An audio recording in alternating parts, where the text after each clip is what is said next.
Hey, it's Conrad Thompson, and you're listening to Something to Wrestle with Bruce Prichard. And boy, do we have a treat for you today. It's the whole effing show.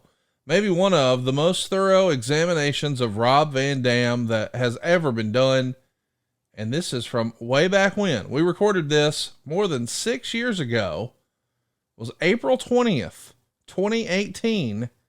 It's pretty wild to think about how much has changed in Bruce's life and just professional wrestling from April of 2018 to now. But that's when we first talked about Rob Van Dam. You'll hear how he broke into the business. You'll hear about visiting Japan, getting the break in ECW, but the really big break coming when he became Mr. Monday Night on Monday Night Raw in 1997. You'll also hear about Paul Heyman's management style at the time. The first time Rob Van Dam ever met Vince McMahon, when the company started to actually make overtures to sign Rob the first time, who actually arranged the meeting with JR, and so much more. There's a ton of great detail in here, and it's a classic episode of Something to Wrestle with Bruce Prichard. And of course, we're doing it just in time for 420, for those of you who celebrate. It's pretty wild to think that Rob Van Dam on 420, as you're listening to this tomorrow, is still wrestling. Isn't that crazy? That's awesome. We intended to crank out another new episode of Something to Wrestle this week with Bruce, but as has been the case for a bit, he is out of pocket and unavailable to record. But I'll tell you what is available. Fume. Have you ever tried to break a bad habit? Ever feel like you're climbing Mount Everest in flip-flops? We've all been there. But here's a breath of fresh air. Fume. You see, it's not about giving up. It's about switching up. Fume takes your habit and simply makes it better, healthier, and a whole lot more enjoyable. Fume is an innovative, award-winning flavored air device that does just that. You see, instead of vapor, Fume uses flavored air. Instead of electronics, Fume is completely natural. And instead of harmful chemicals, Fume uses delicious flavors. You get it. Instead of bad, Fume is good. It's a habit you're free to enjoy, and it makes replacing your bad habit easy. Your Fume comes with an adjustable airflow dial, and it's designed with movable parts and magnets for fidgeting, giving your fingers something to do, which is kind of helpful if you're de-stressing and maybe you've got some anxiety about breaking your habit. We've talked about this before, but my wife had a bad habit when we first met. I wasn't the biggest fan of that bad habit, and she started trying some different things. But with Fume, she was blown away with how flavorful it was. It was very fresh. That was the word she used. This is very fresh. And the taste sort of reminds her of like a refreshing herbal tea. And if vapor was compared to sticky soda, Fume flavors would compare to herbal tea. It's not as sweet, and it's a lot more natural. It's well weighted. It's perfectly balanced. It's extremely fun to fidget with. And I'm going to tell you, it's made out of real wood. It's a beautiful shape. You're just going to feel cool using it. Plus, Fume has just released a magnetic stand for your Fume, so there's no more losing it around the house. It's built with fidgeting in mind. You can spin your Fume around on it. So start the year off right with the good habit by going to tryfume.com/wrestle and getting the journey pack today. Fume is giving listeners of this show 10% off when they use our code WRESTLE to help make starting the good habit that much easier. Start the good habit right now at tryfume.com/wrestle, and you'll save 10% off that journey pack today. That's tryfum.com/wrestle. Get that journey pack and save yourself some money today. And now, without further ado, man, let's talk about it. Mr. Monday Night, Rob Van Dam, right here on Something to Wrestle with Bruce Prichard. Somebody who knew how to look good. Well, that's our man, Rob Van Dam. And of course, we're celebrating him today on 420. Why are we doing this on April 20th, Bruce? Because that's the day that our show drops. It's on Friday, and the date today when the show drops is April 20th, 420. I like it. Well, of course, Robert Alex Zafkowski was born on December 18th, 1970. And I think that's the same birthday as Steve Austin. Born and raised. Well, happy birthday, Steve. In Battle Creek, Michigan. which I think is kind of fun because when he was in ECW, they used to switch it up with him and Sabu and say, Bombay, Michigan, and Battle Creek, India. Good stuff. You ever been to Battle Creek before, Bruce? Battle Creek, India. I was there this past summer and got the Montezuma's Revenge kind of thing. Montezuma's Revenge in India. So Rob becomes interested in martial arts when he's watching it on television, and he starts to mimic those moves at like 13 and 14. But he first gets exposed to wrestling about 15 years old. He gets together with all of his friends, and they watch and wrestle with each other. But before that, he actually attended WrestleMania 3.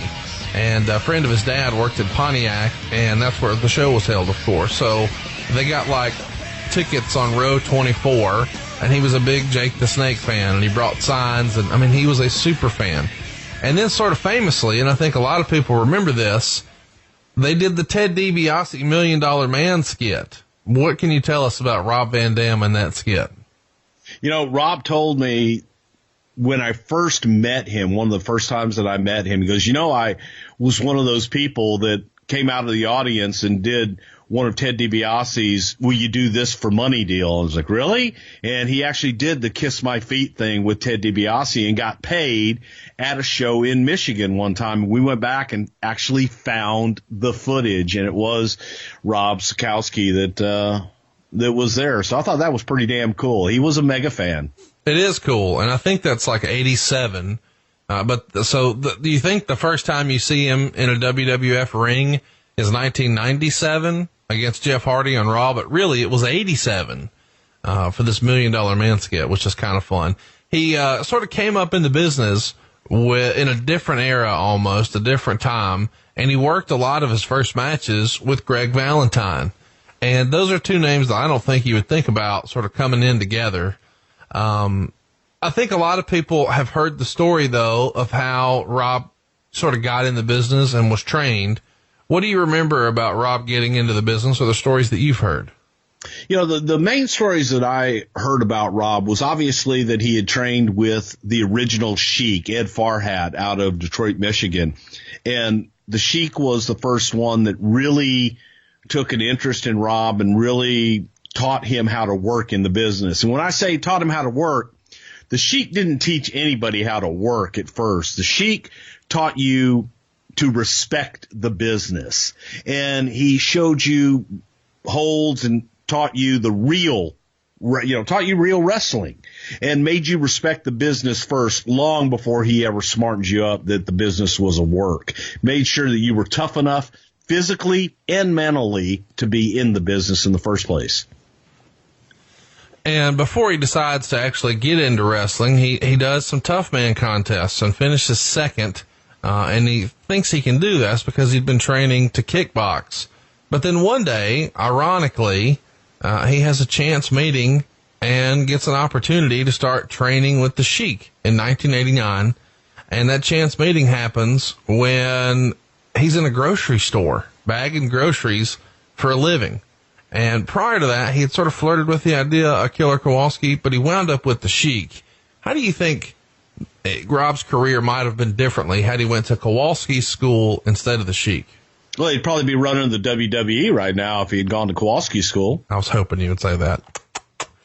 So it is a different era. Have you heard of, some of the training methods that the Sheik would do? I mean, I think most people listening to this are familiar with the Sheik, and if you're not, we're not talking about the Iron Sheik, who you actually have a pretty good impression of, right?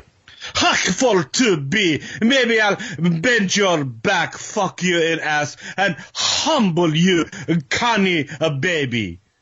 Oh, God. I love you just did the JR deal at the end, too. So he starts... You were always my favorite.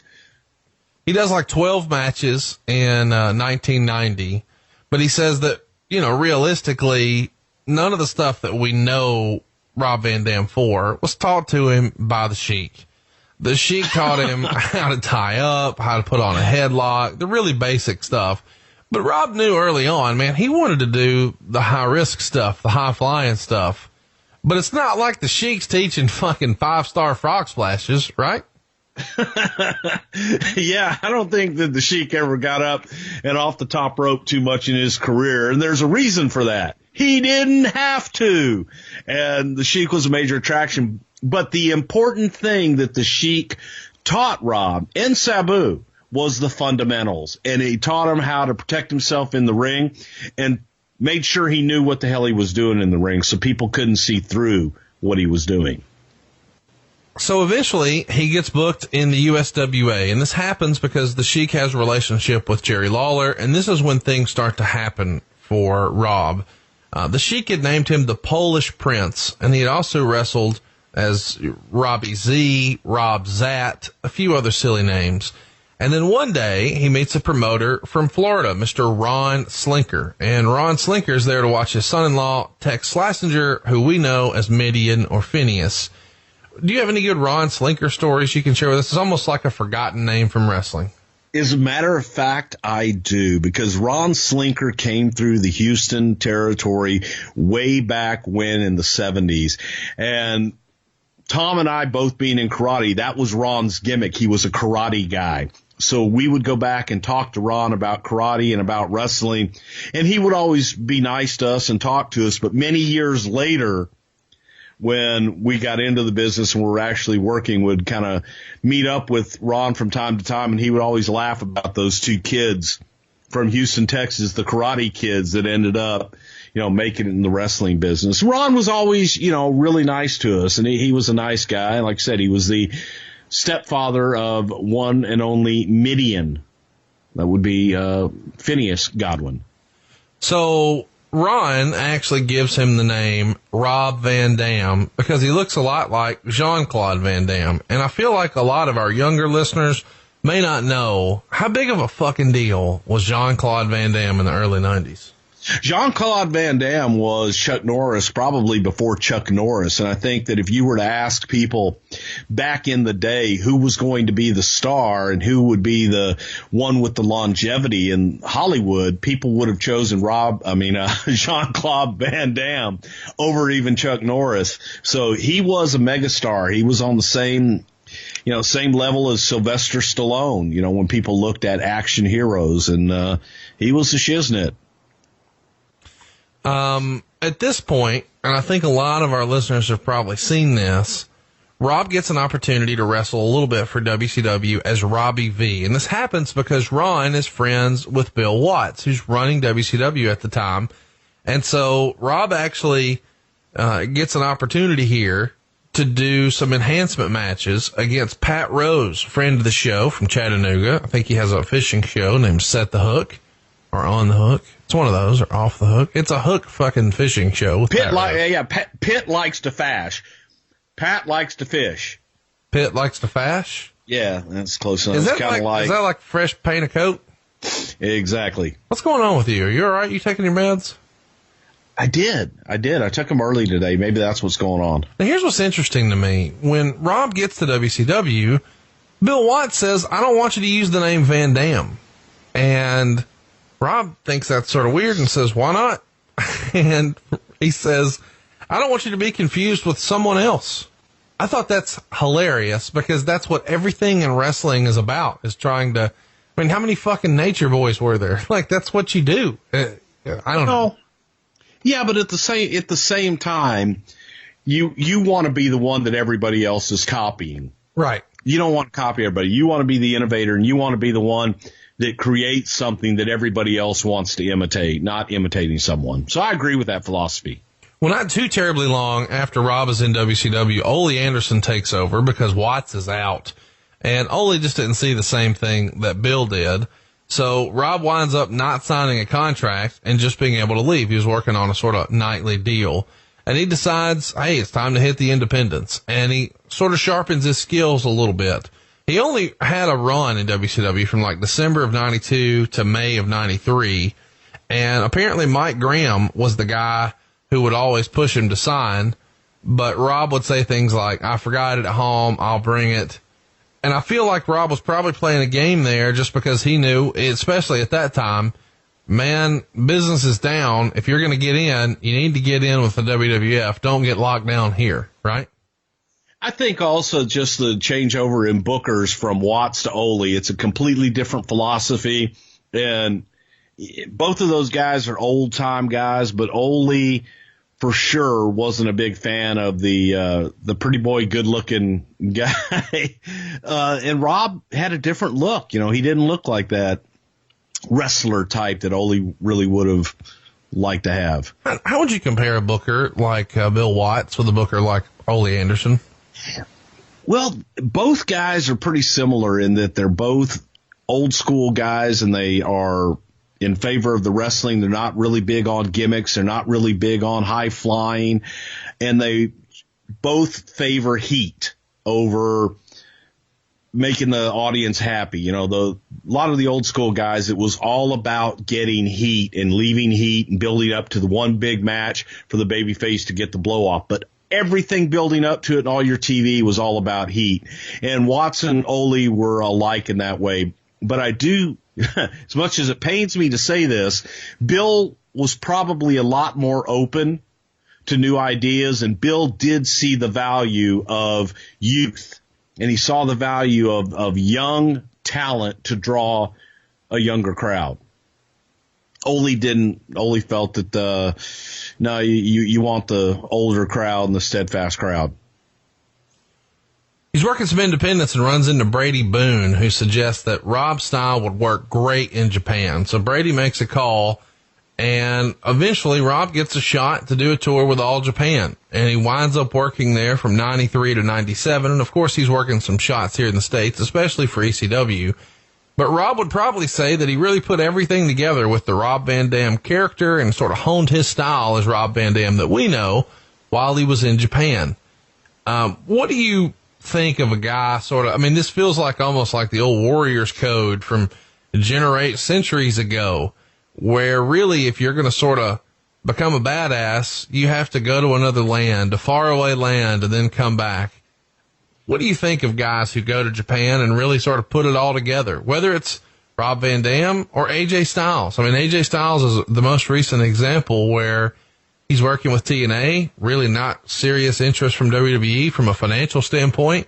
He goes over, conquers Japan, and comes back for big money. Now he's the tippy top guy. Japan allows them that opportunity, does it not?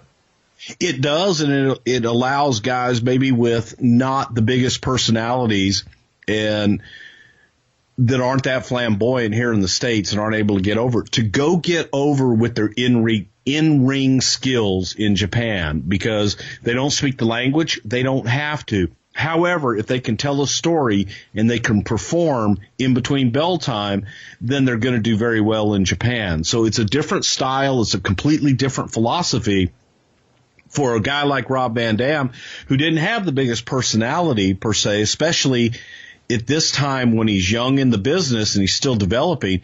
It's a great time to go and learn. And as JR, you say, go away, learn a new hold. This was an opportunity for Rob to go learn a different style and to grow and just get experience in the business. And I feel like it's worth mentioning here that Kenny Omega is the most recent example of this, at least to me. Here's a guy who WWE didn't see a ton in developmental. He goes to Japan and proves not just them, but the whole fucking world wrong. And arguably one of the best wrestlers in the world, if not the very best wrestler in the world. But it all happened through the in-ring work, exactly like you're saying.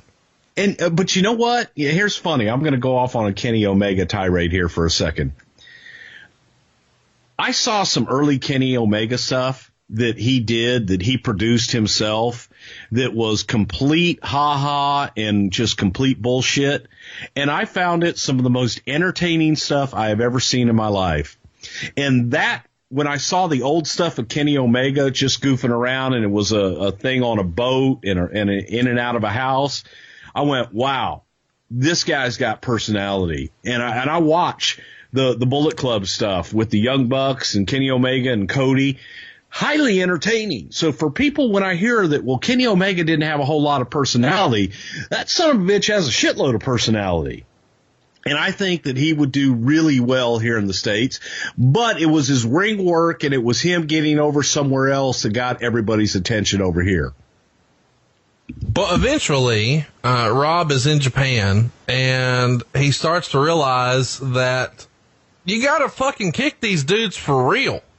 And he learned very quickly that the sort of softer American style was not resonating with the crowd or the boys.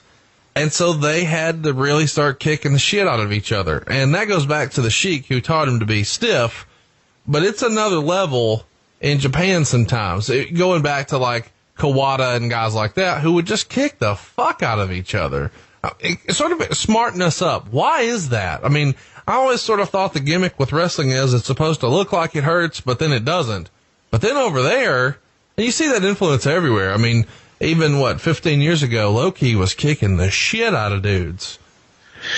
Yeah, I don't get it. I was brought up in a different way. I was brought up, to work and not to hurt your opponent and to work lightly and take care of your opponent. However, times change, and I think that in the United States, we're kind of the last ones to adopt it. But when you have competition with UFC where guys are going out there beating the shit out of each other, that's what your competition is, and you have to make it look the best you can.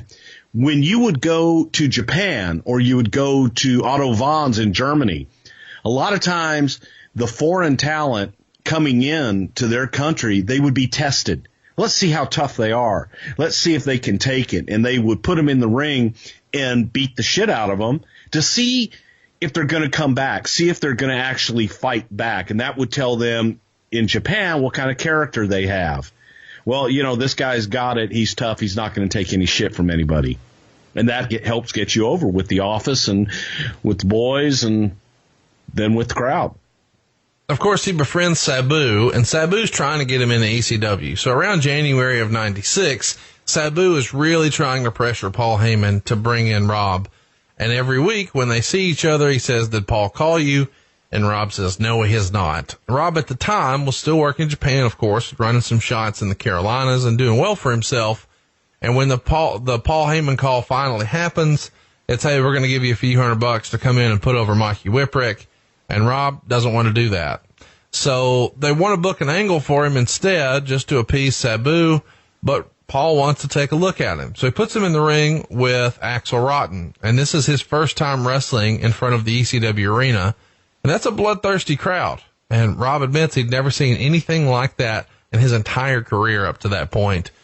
Bruce, I know you just saw the ECW arena, I guess, last year when we took a tour, but you were never there when there was a crowd there. When you watched the tapes of that, can you compare it to any other arena or crowd in history? No. That Philadelphia crowd, that ECW crowd, they were passionate. They knew what they wanted. They had their own chants, and it was a cult-like following. So that came across on air, and that's something that Paul played into, and the audience loved it. So it's here in this first run of ECW where he starts to do this double thumb point gimmick. And it originally starts from just a double bicep, and then out of enthusiasm and excitement, he does it as sort of a heel taunt, and it starts to get over. And he doesn't really know how over it is until they're on the bus in Japan, and they pass a group of fans, and they're all doing the double thumb pose at him. It's one of those little things that really helps you get over. I mean, Daniel Bryan with the yes chant these days is the perfect example of that, is it not? Absolutely. And it's usually happy accidents that work the best, that are organic, and you keep doing it. Austin 316, all of those are great examples of something that in the spur of the moment you do it and it works and it catches on.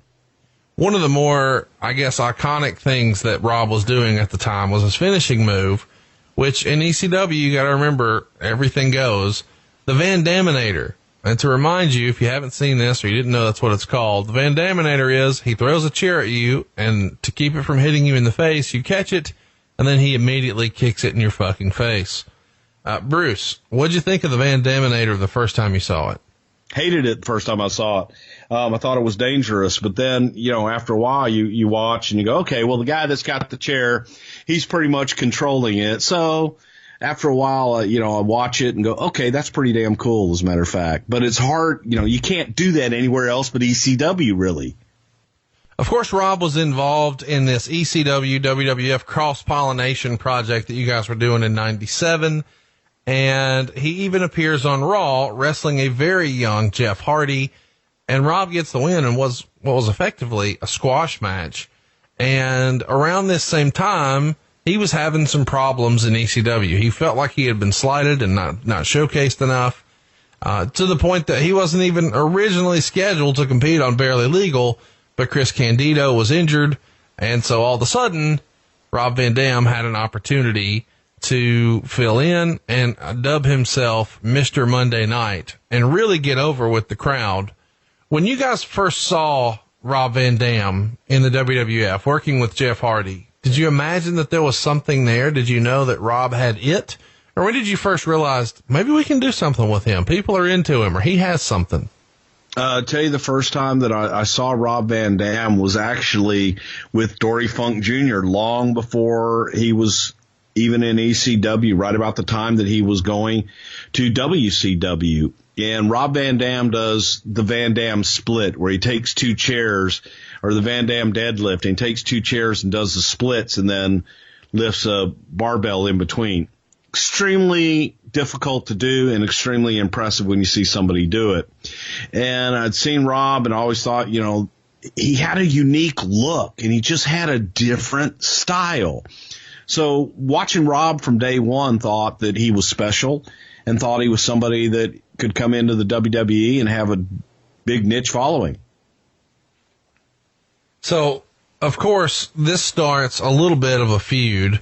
Lawler's calling ECW, you know, low budget, wannabes, no talent, blah, blah, blah. Rob starts to sort of dub himself Mr. Monday Night, and Lawler is saying that he's going to have somebody take care of that John Bon Jovi wannabe. And this is sort of early ECW, WWF stuff, but I have such great memories of this. Maybe it was just the height of my fandom in 97. Looking back, what are your memories of this ECW, WWF stuff from 97, at least from a Rob Van Dam perspective? Well, Rob Van Dam was probably the star that we wanted the most, and he was somebody that we felt that we could bring in and actually capitalize on. So Van Dam was somebody we were interested in. That is attractive and yet terrifying to Paul Heyman, because Paul at the same time is now realizing, oh shit, WWE is looking at Van Dam. I don't want to lose him. And if they're interested in him, then, you know, I've got something here. And Paul liked to have that control, and Paul liked to manipulate the talent into thinking that he was the only one that could guide their career for him. And he really did that pretty masterfully. Allegedly, Rob felt like he had an opportunity to do something with Bischoff, and Paul apparently convinced him that, no, you've really got to leverage that deal by appearing on Monday Night Raw. It'll make them watch you even more. You can call yourself Mr. Monday Night, and we'd never know where you're going to show up. It'll be great for your character. But then when he actually goes to work for the WWF on some of these shots, while he's still under an ECW contract, Paul's telling him stuff like, they don't want you here, so watch your bags. Don't leave them where anybody can get to them. They're going to shit in your bags or cut your clothes up. I mean, he really had the guys sort of drinking the Kool-Aid, did he not? Yes. And it wasn't even like it was hidden. There was Paul taking them and going to the corner, and you literally see Paul looking over his shoulder to see if anybody's watching them or trying to eavesdrop on them. But that's how Paul got guys to do what he wanted to do. You know, Paul continually fed in to their ego. Paul continually told them what he thought they wanted to hear, and was continually feeding this us against them mentality even then. And that's what he needed to do to get that loyalty for the ECW locker room. Rob gets an opportunity to work some Shotgun Saturday Night matches. He's teaming with Lawler against the Headbangers. And then on Raw, he's also getting an opportunity to wrestle the old Too Cold Scorpio, Flash Funk, here in the WWF. There's tables involved, and Rob gets the win. And then there's a tag team title tournament the next week, and the Headbangers actually beat Rob Van Dam and Lawler. And in hindsight, Rob probably didn't like teaming with Lawler. It doesn't really make a lot of sense. What's the thinking here in putting Rob Van Dam on the same team with Jerry Lawler? Because Lawler was so anti-ECW and Rob was ECW. So Rob was kind of being presented as almost He's better than that. Yeah. Yeah, exactly. So that was the reasoning for it. It was, Lawler taking the guy that he's going to now mold into the WWE. One of the guys that Rob had interaction with in his early run here in the WWF is Owen Hart. He had looked up to Owen Hart because of all the high-flying moves and whatnot, and Owen really put over Rob in a big way and said, man, I could steal 5 matches from just watching one of yours. I thought it was pretty cool that so many guys, especially from this era, really have such respect for Owen. It says a lot about Owen as a performer and as a man, right? Owen was a great performer, and Owen was an innovator long before he came into the WWE. I remember back at what I think was WrestleMania 5, I guess.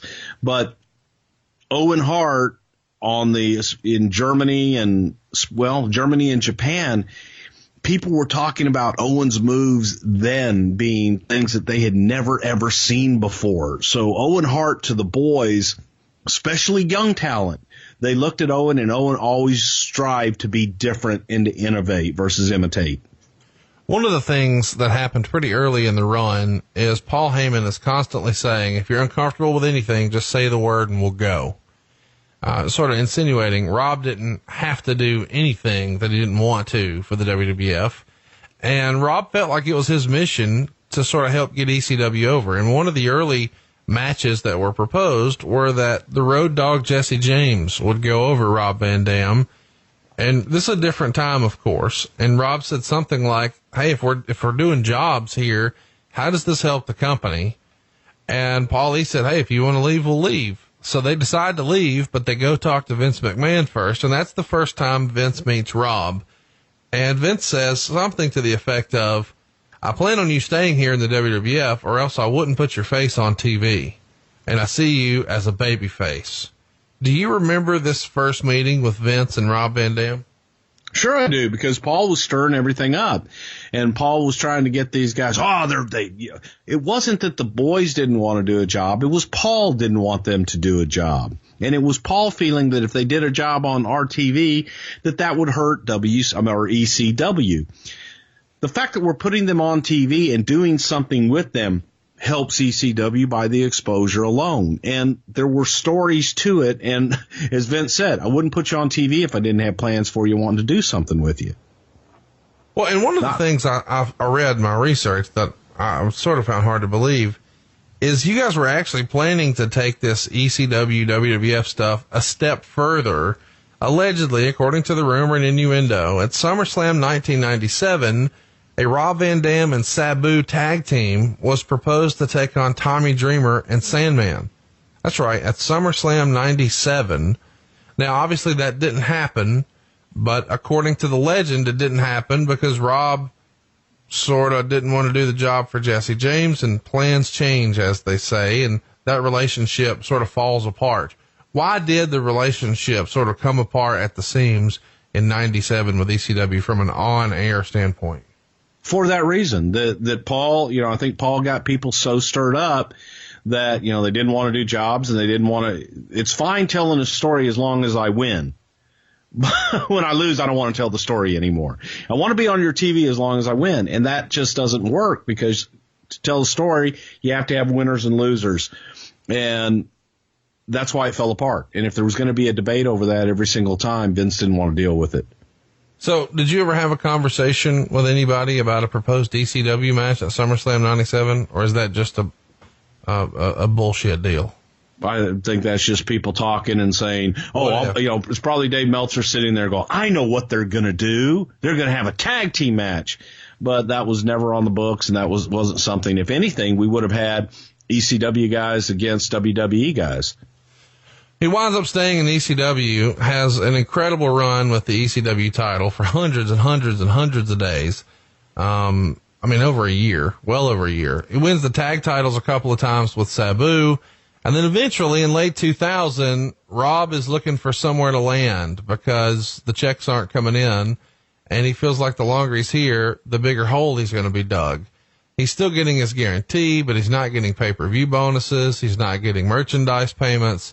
So he's looking to jump off of a sinking ship, but he does make one last appearance at the last pay-per-view, January 7th, 2001, where he beat Jerry Lynn And allegedly, he wanted a guarantee that was twice as much as had been paid before, and it had to be cash. Paul agreed to do it, but when Rob got there and asked for it, Paul said, "I didn't think you meant cash. How great Excuse me, sir. You mean cash as in Benjamins? Oh, sir, I feel that you are highly mistaken. If I could have another volley, what I thought you meant by cash was I would give you one of these fine pieces of paper with a dollar amount on it that you may take to your bank. They may not be able to cash it right away, but you will have it for double your guarantee, sir." Probably the biggest highlight of Rob's ECW career is winning the television title from Bam Bam Bigelow, and I think that happened in '98. And there's a pretty iconic moment there when he climbs to the top rope and then jumps from the top of the ring out to the floor, like on the other side of the guardrail, and flips over. Did you remember seeing anything of Rob's run in ECW before he came up and thinking, fuck, we got to get this guy? I just was, believe it or not, I was always a fan of Rob's because of his look. And he was different. His work was different. He didn't work like every other guy. I wasn't as big of a fan of his hardcore stuff and a lot of that, but I was more of a fan of his uniqueness. Let's talk about when it's all over. When did you guys want to get in business with Rob Van Dam, and why didn't it happen sooner? Well, I wanted to get in business with Rob Van Dam all the way back to 1997. I remember somewhere in there between like 98 and 2000 being at a show at the Galaxy Theater in California, outside of Los Angeles, for a UPW show. And we were up in a box and everything, and somebody came down and said, "Hey, Rob Van Dam's here." And Rob was in a box on the completely other side. He stuck his head in and said hello, and I went down and talked to him and handed him my card. And I said, "You know that whenever you're ready to make a move, I sure would appreciate it if you'd give me a call." He said, "Of course, love to, man." He goes, I'm good right now. But I've always been a fan of Rob's and always felt he'd be a good fit with the WWE. So allegedly, he decides, hey, if you can't beat him, join him. And by he, I mean Paul Heyman. He shows up and does commentary on Raw, and a lot of the boys didn't know that this was the end, and that now Paul had went and worked for the Big Bad Empire. That probably had to make a lot of the guys who had been hearing the sermons for years and years about how you don't want to go there, they don't know what to do with you, they're this big corporate monster, it's not real wrestling. They won't let you be you. You're going to be a prisoner. And now he's on TV. A lot of the guys probably feel a certain type of way about that. Do they not? Yeah, because all of a sudden, their fearless leader is on WWE TV extolling the virtues of the WWE and doing everything that he had preached to them not ever to do, because you have to believe in your brand and you have to be able to sell ECW, and ECW, sir, is the only thing that matters, and we will not sell out to the corporate bigwigs. And they hadn't even shut the doors and Paul was on our TV. So I think there was a lot of buzz of kind of, what the fuck. So Rob decides, okay, Paul's there. I need to call him and see if he can help me get in. Paul says, that's great. I'll call JR and call you right back. And when he calls him back, he says, you got to meet Jim at the LAX Marriott because they think you have a reputation for being hard to get along with. And that probably goes back to him refusing to do a job for Jesse James in 97. Right, Bruce? I'm not really privy to the conversation that Paul and JR had. However, I would say that Rob was painted with that brush from back at that time with the Jeff Hardy incident. And people did think that, okay, well, you know what? It was Rob, it was Sabu, it was Paul, and they were difficult to deal with at that time. So most felt that it was probably Paul stirring that pot. At the same time, you've got to be able to look Rob in the eye and say, what do you want to do? Do you want to do business and work with us? And probably JR was out in L.A., and it was a good opportunity because that's where Rob lived. Get them together and talk. And I can see JR saying, well, I need to look him in the eye and, and just let them know we ain't going to have none of this ECW shenanigans. And I can see Paul kind of, sticking that there, to say, Rob, they put doubt in Rob's mind too. Rob winds up signing a 3-year contract, but he's a little concerned about what they're going to do with him. Are they going to change his name, create a new character? But none of that happens. Instead, he debuts on July 9th, 2001, and this is the famous invasion angle. He gets there, Tommy Dreamer's there, and throws him the ECW shirt, and ta-da, they're representing ECW, and the alliance was born. Were there any other ideas kicked around for bringing in Rob as maybe a different character or a different name, or how was he able to use this the way he was?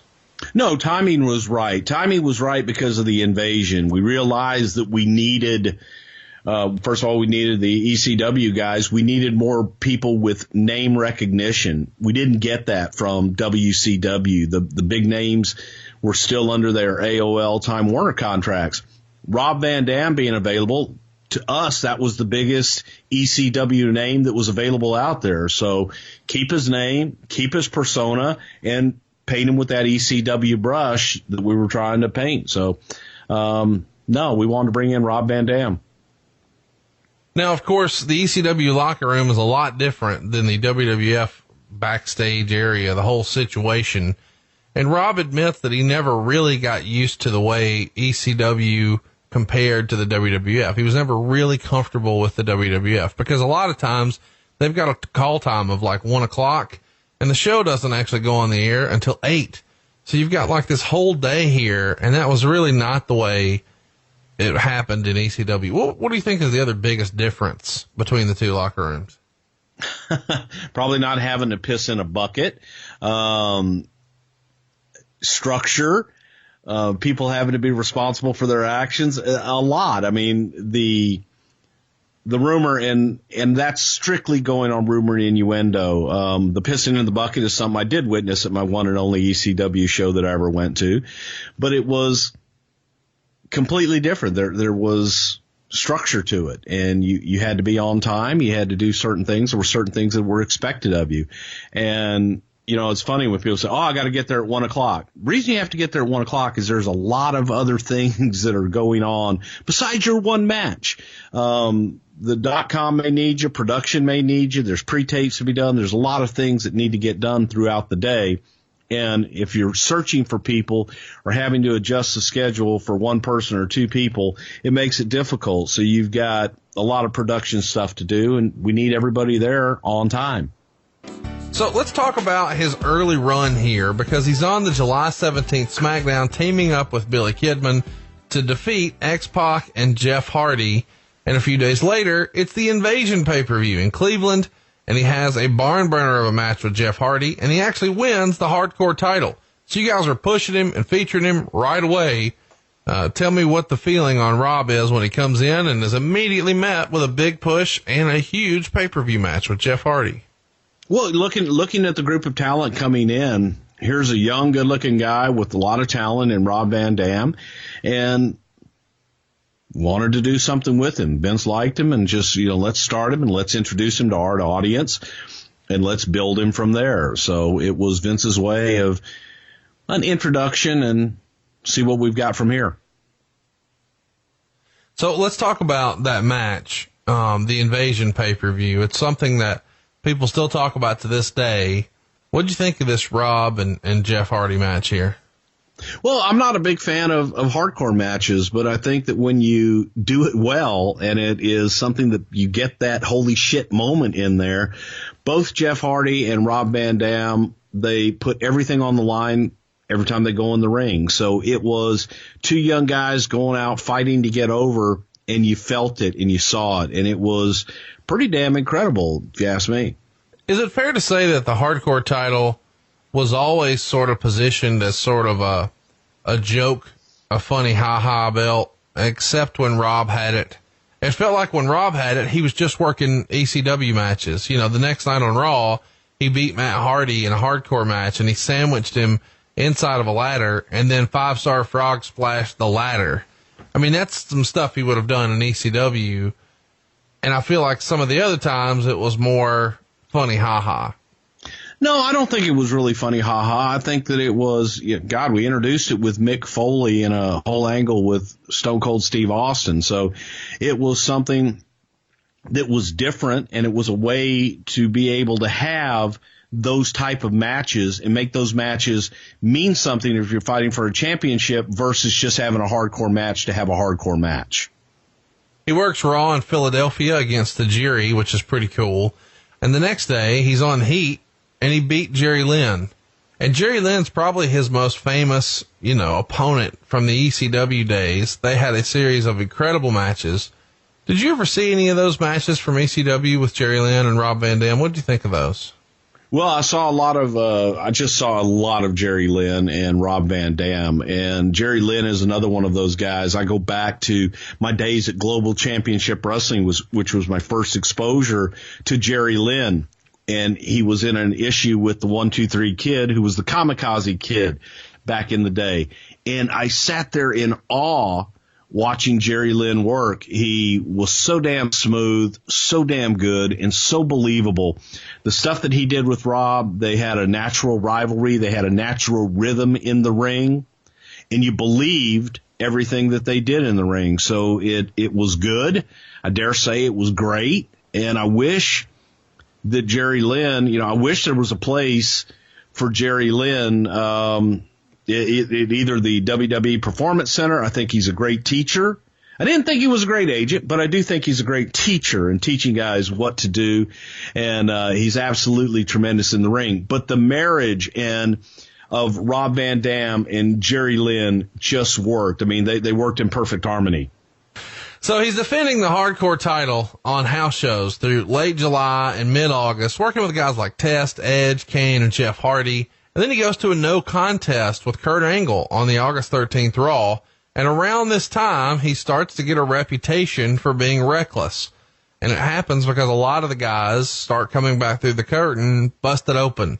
Specifically on this match with Angle, Angle's laying on the announce table, but he wasn't far up enough. So when RVD leg dropped him, his chin hit the table and he got busted open. When RVD gets to the back, he walks right past Vince, who was in Gorilla, and told Vince, "Sorry I got your boy like that." And Vince said he'll learn to turn his head next time. And after that, Kurt's wife, Karen, posts online that Rob should be sent back to Ohio Valley Wrestling to learn to work. I don't know that that's advisable to write. Do you remember Karen sort of being hands-on with Kurt's career like this and sort of vocal? Yeah, Karen was vocal about Kurt's career, and Karen was vocal about what she thought, so she still is.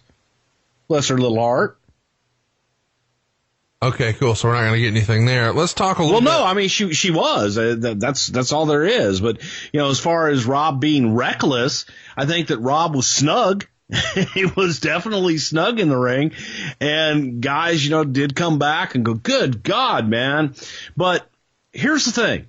Anything that Rob was going to give you, Rob was willing to take. So if he kicked you hard, he wanted you to kick him back hard. Fair is fair, but yeah, people did think he was a little stiff. A few years ago before Raw, I forget what city it was in, but I was hanging out with Rick hours before doors opened at Raw, and everybody's just sitting around sort of bullshitting.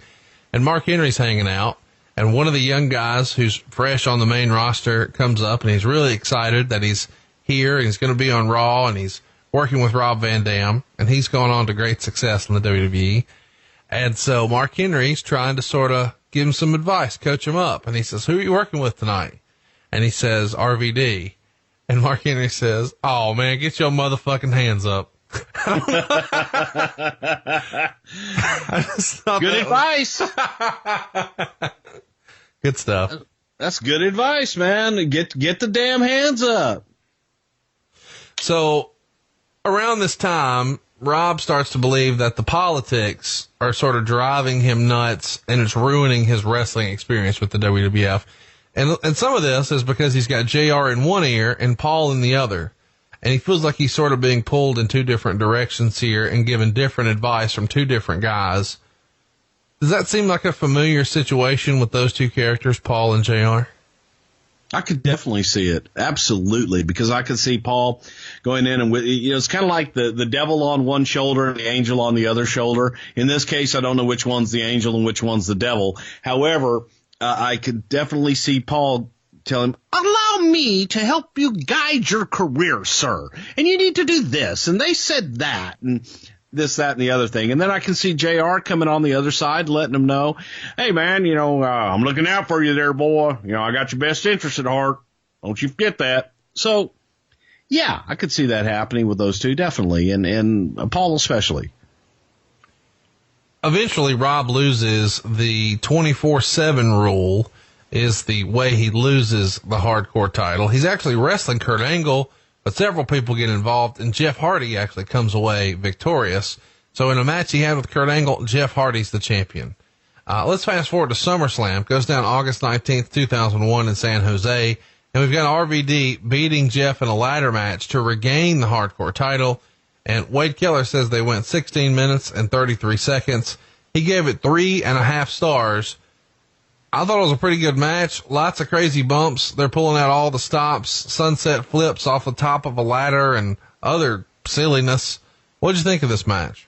I hate ladder matches. I hate tables, ladders, and chairs matches because they're just so damn dangerous. And then you throw two guys like Rob Van Dam and Jeff Hardy in the ring, who are willing to push those boundaries as far as they possibly can.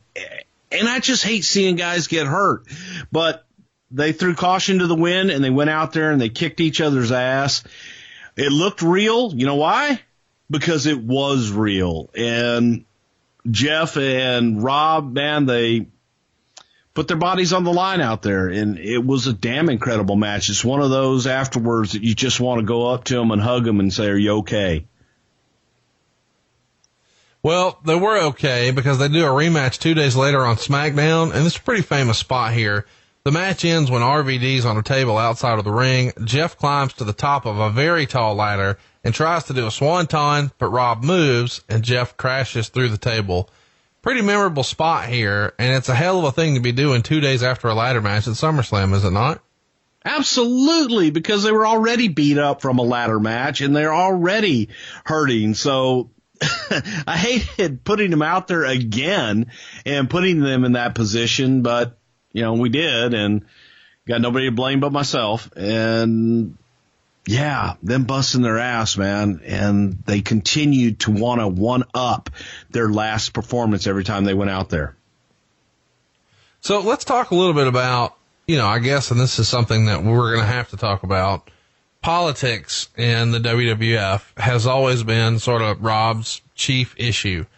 And he's working a lot of house show matches against Chris Jericho. And he says that Chris was very political, and he felt like Jericho would sort of talk down to him and condescend and even change finishes. Talk to me a little bit about their interaction with, was this just two guys who felt like they were jockeying for position for the same spot? Or how would you characterize their relationship and Chris Jericho at this time? I never knew that there was a strained relationship between Chris and Rob. And I think that, Chris Jericho is a pretty in-your-face kind of guy. And he's going to tell you what he thinks. And if he's going to go, he's going to fight for his spots, and he's going to fight for what he thinks is right. And that may rub some people the wrong way. Rob, kind of a laid-back guy a lot of times. But at the same time, I think that Rob carries a lot of it inside and will let it boil inside before bringing it out. But at the same time, he'll tell you what he feels. And I think Rob was frustrated for a lot of his run just in general, because Rob kind of wants to go his own way and didn't like being told what to do. And when Jericho tries to change one of these finishes, he goes to Fit Finlay and has Fit sort of back him up on it. And then when Fit comes and tells Rob, he says, fuck it, I'm just going home. Around this time, did you start to feel like maybe the wheels were running off for Rob when he would start to say, I'm just going home? Obviously, it's a different time. Wins and losses don't matter like they used to. But when a guy gets under your skin, you sort of just don't want to do anything for that motherfucker anymore, right? Well, if somebody's answer is, yeah, I want to go home, which, by the way, I don't know that Rob ever said that, to me like that or to anybody else in a position really of power. He may have felt that way, and he may have said it to other people. And definitely there were times when I know Rob was frustrated with me in particular. I'm sure we're going to talk about that, in this episode. But I don't remember him, ever threatening to go home. But if he did, that would be something. And if he made that known in the locker room and that got out, then people probably would say, okay, why are we wasting time with him if he wants to go home? You guys really started to feature him, though, on the September 4th SmackDown. He gets a win over the world champion, Stone Cold Steve Austin, clean in the middle. In a lot of ways, it's almost like a dream match. It's the biggest star in ECW against the biggest star in WWE history, and Rob gets the win. What was the thinking here in putting Rob over Stone Cold in September? A test to kind of see, what that reaction would be and see how people were going to buy it. The chemistry, also see what the chemistry was with Steve and RVD. Just see what we had there. So throw it out there and let's find out. It almost felt like you guys were really running a test to see, could we sort of position him as maybe like a new leader for the Alliance and have Austin and Van Dam sort of feud? Was that maybe an idea of, let's see how this goes? I'll tell you, the Alliance stuff with Steve and Rob, to me, was where I really fell in love with RVD, because I didn't really know him that well, just kind of superficially.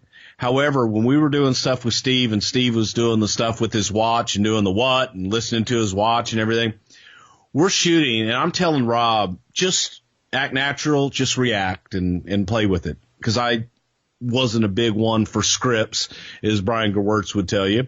So I would let the guys freestyle a lot of times. If it worked, we went with it. So Steve's looking at his watch and putting his watch up to his ear, and RVD takes the watch and puts the watch up to his ear. And it's like, what are you listening to, man? But it was real, and it was something that I think everybody wanted to do, but they're looking for a script. And no, I wasn't told to do that. And I told Rob freestyle with it, and he did, and it was good. Steve and Rob had a chemistry in Backstage and the vignettes, and that's what led us to go, there may be something here. And it was just a good chemistry. In their match, Steve takes a Van Daminator and gets busted open in the process. Allegedly, Steve had no problem putting him over and knew that he was going to get cut open here. Any sort of blowback from that? Do you think you're cutting your biggest star? No. I mean, again, Steve had no problem with it, and I don't know that he knew he was going to get busted open, but he knew that chair was coming. Shit happens, man. It ain't ballet. On the September 10th Raw, Rob loses the hardcore title to Kurt Angle by tapping out to the ankle lock at the top of the ramp. And after the match, Austin throws them both off the stage. So then RVD pins Angle to regain the title, which is kind of fun. And he's really building momentum here. I mean, let's appreciate he's having matches with both Angle and Steve Austin. There's sort of an interesting story that he had around 9/11. He was traveling with Mike Awesome, and of course 9/11 happens, and they're way out in San Antonio, not where they live, and a lot of stuff's going down, and we'll talk about that on another episode because there's a whole story here that we'd like to share. But that first SmackDown in Houston on September 13th is really the first public assembly in the country since the attacks happened.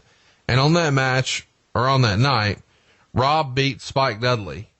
And I'd love to tell the story of 9/11. Do you want to sort of give everybody maybe a teaser of what we might be covering if we ever cover that 9/11 SmackDown? Oh, wow. Well, actually, okay, I'll give you a little tease. Actually, on 9/11, within hours of planes flying in to the World Trade Center, this horrible tragedy, I was on the phone and I had the happenstance to be on the phone with President Bush's handler, now the father, which again, rest in peace, Barbara Bush. She was a wonderful lady. I had the pleasure of meeting her and traveling with her. Great, great lady, and she'll be sorely missed. But her husband, President Bush, was a good friend of Mattress Mac, who we've talked about on this show. And in the midst of all these crazy things happening, our show being canceled and not knowing what the hell's going on, there's business things that have to happen as well. And I happen to find myself on a phone with Mr. Bush, President Bush's handler. And while everything's going on, I ask the question, could the president make the show if we have it live on Thursday?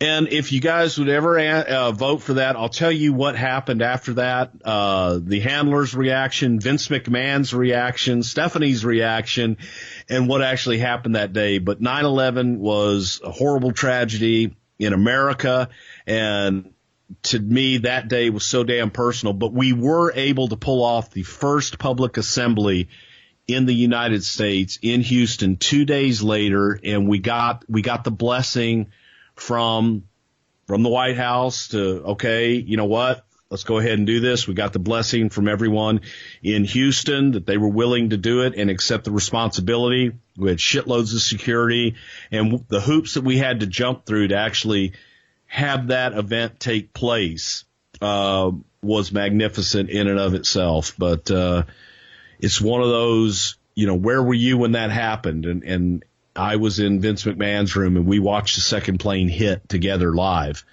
So it was an incredible day.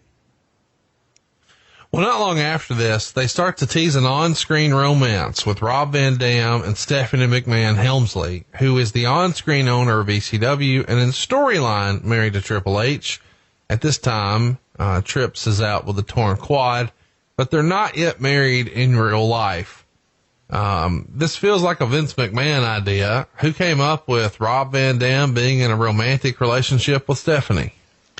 It was Vince McMahon's idea because he wanted more emotion out of RVD, and he felt that Rob was too one-dimensional and felt that if there was a love interest or a relationship that we could get more out of Rob.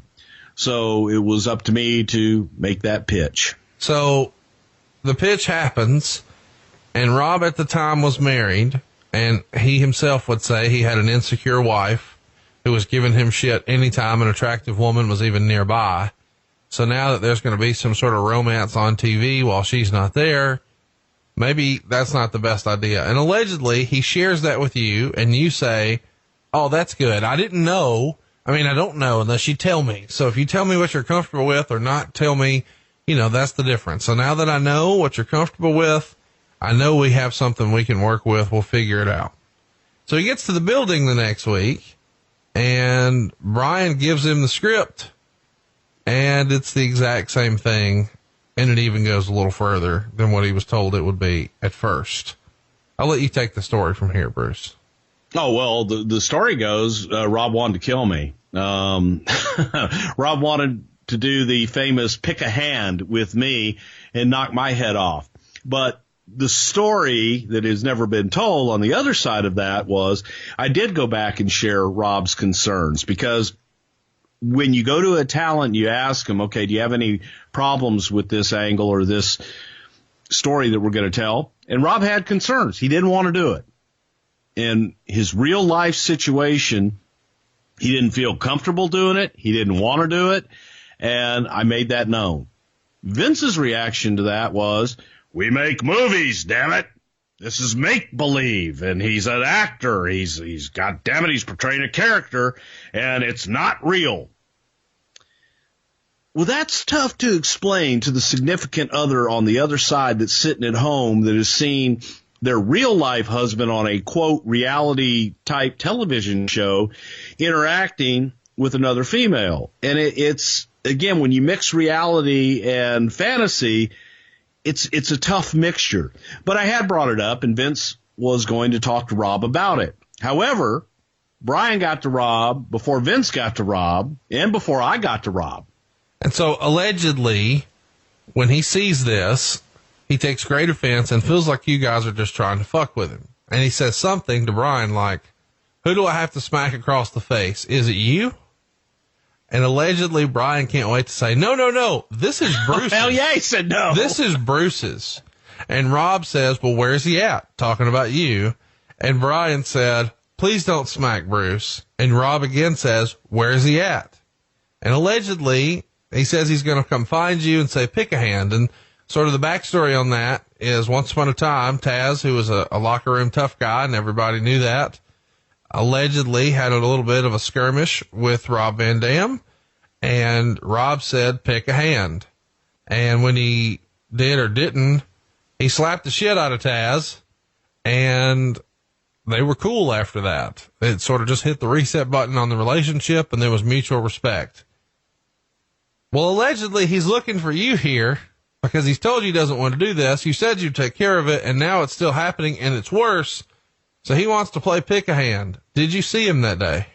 I did see him that day, and thank God I didn't play pick a hand with him. I don't want to get slapped by Rob Van Dam, especially when he's pissed, which would probably be the only time you would get slapped by him. But I did see him. I think Stephanie got to him first, and I think Vince got to him, and he had calmed down by the time he ever got to me. But I was actually looking for Rob first, before Brian even got to him, to let him know, hey, I'm going to bring you into Vince and let Vince explain it to him, because Vince had his vision of what he wanted Rob to do. And I had explained Rob's position and why he didn't want to do it. And Vince was adamant that he wanted Rob to do this, and he would talk to him. So I wanted to get to Rob first, bring him into Vince. Brian got to Rob first, kind of thinking that, I guess, that we had already gotten to Rob and that he was cool with it. But, yeah, thank God cooler heads prevailed, because I probably would have picked the left one, and that would have hurt the shit out of the right side of my face. But either one, I'm not sure I really want to take, quite frankly. Even Stephanie was trying to sell it. Hey, this is just acting, and we'll do it funny. Like, I'm after you, but you'll be oblivious and sort of, in your own world. Meanwhile, Jericho's trying to get in my pants, and she's all about RVD, but RVD is all about RVD. And then the angle just sort of fades away. Well, where was this going? I mean, were they going to make little RVD babies that started pointing to themselves? No, it was a love triangle, and it was a story to play out on television. But Rob wasn't comfortable with it, and we didn't do it. So, I mean, that was the end of it, and you moved on. It was a way to just further their characters and tell a story. And I think everybody can relate to someone having a crush on them and relationship stories. The Unforgiven pay-per-view goes down on September 23rd in Pittsburgh, and RVD beats Jericho here in a hardcore match to retain the title. And the next night on Raw, he's challenging The Rock for the WCW World title. And it's the first ever singles match between them, and the first time that Rob officially has a world title match, because his match with Austin, of course, was non-title. Well, of course, Rock wins the match. And this is the first time that these guys had faced off. Did you see money in that match? I mean, it is sort of fun to look back at this time and say, man, Rob's working with Jeff Hardy. He's working with Kurt Angle. He's working with Chris Jericho. He's working with The Rock. He beat Stone Cold. You're pulling out all the stops here for him. What did you think of his match here with The Rock? I thought it was good. I don't think you can put your finger on and say, hey, man, that was a bad match with Rob. And maybe that's because it's like everybody's going to shit all over me for this one. I look at John Cena. You know why I like John Cena? Because he doesn't work like everybody else. He's half-assed clumsy in the ring. He looks like he's clumsy, but he knows what the hell he's doing, and he's different. So I like that. He's unique. That's what I loved about Van Dam. All of his stuff looked good. Some probably too good, because it was probably Snug, but he was different in everything that he did. He locked up different. He locked up Snug, and it felt real, man. And it was just the way that he handled himself that you like the guy. Easy to like. On the October 2nd SmackDown, Rob Van Dam gets a win over the WWF World Champion Kurt Angle. And the stipulation here is, if Rob Van Dam beats Kurt Angle, And Stone Cold Steve Austin gets a title match against Angle for the title on Monday Night Raw. Austin beat Angle a few days later and becomes the world champion. And it all was set up by RVD beating the champ again, this time in Kurt Angle. Let's fast forward a few days. On October 7th, Rob Van Dam beat Raven in a hardcore match.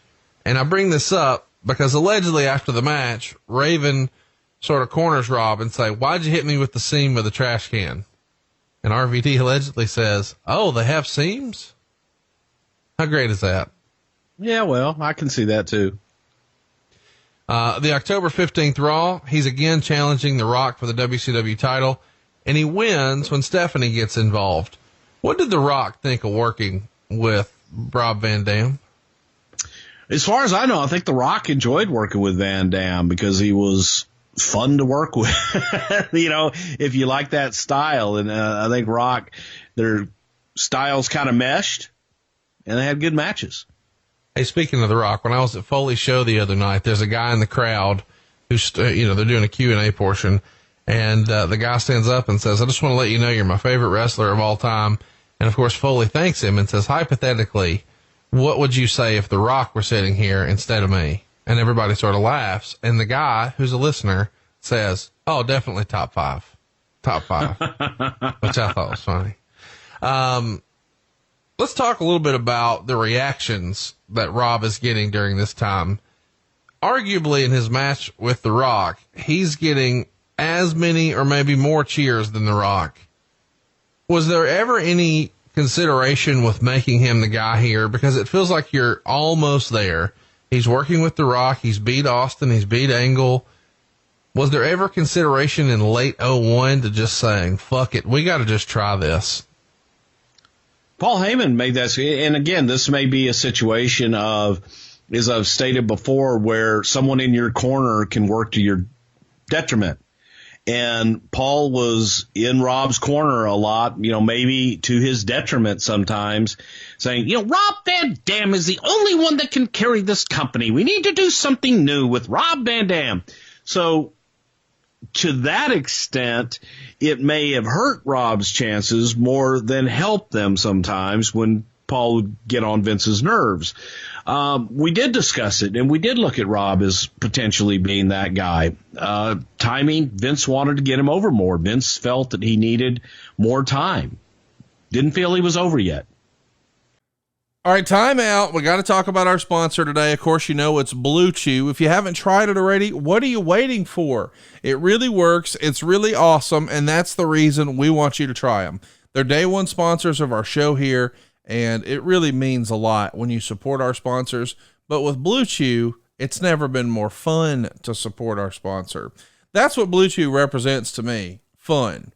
Would you like to have some more fun? Who says no to that?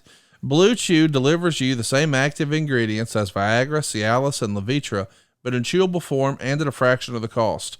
You can take them anytime, day or night, so you can plan ahead or be ready whenever an opportunity arises. Now, the process is simple. Sign up at BlueChew.com, consult with one of their licensed medical providers, and once you're approved, you'll receive your prescription within days. And here's the best part. It's all done online. So that means no visits to the doctor's office, no awkward conversation, no waiting in line at the pharmacy.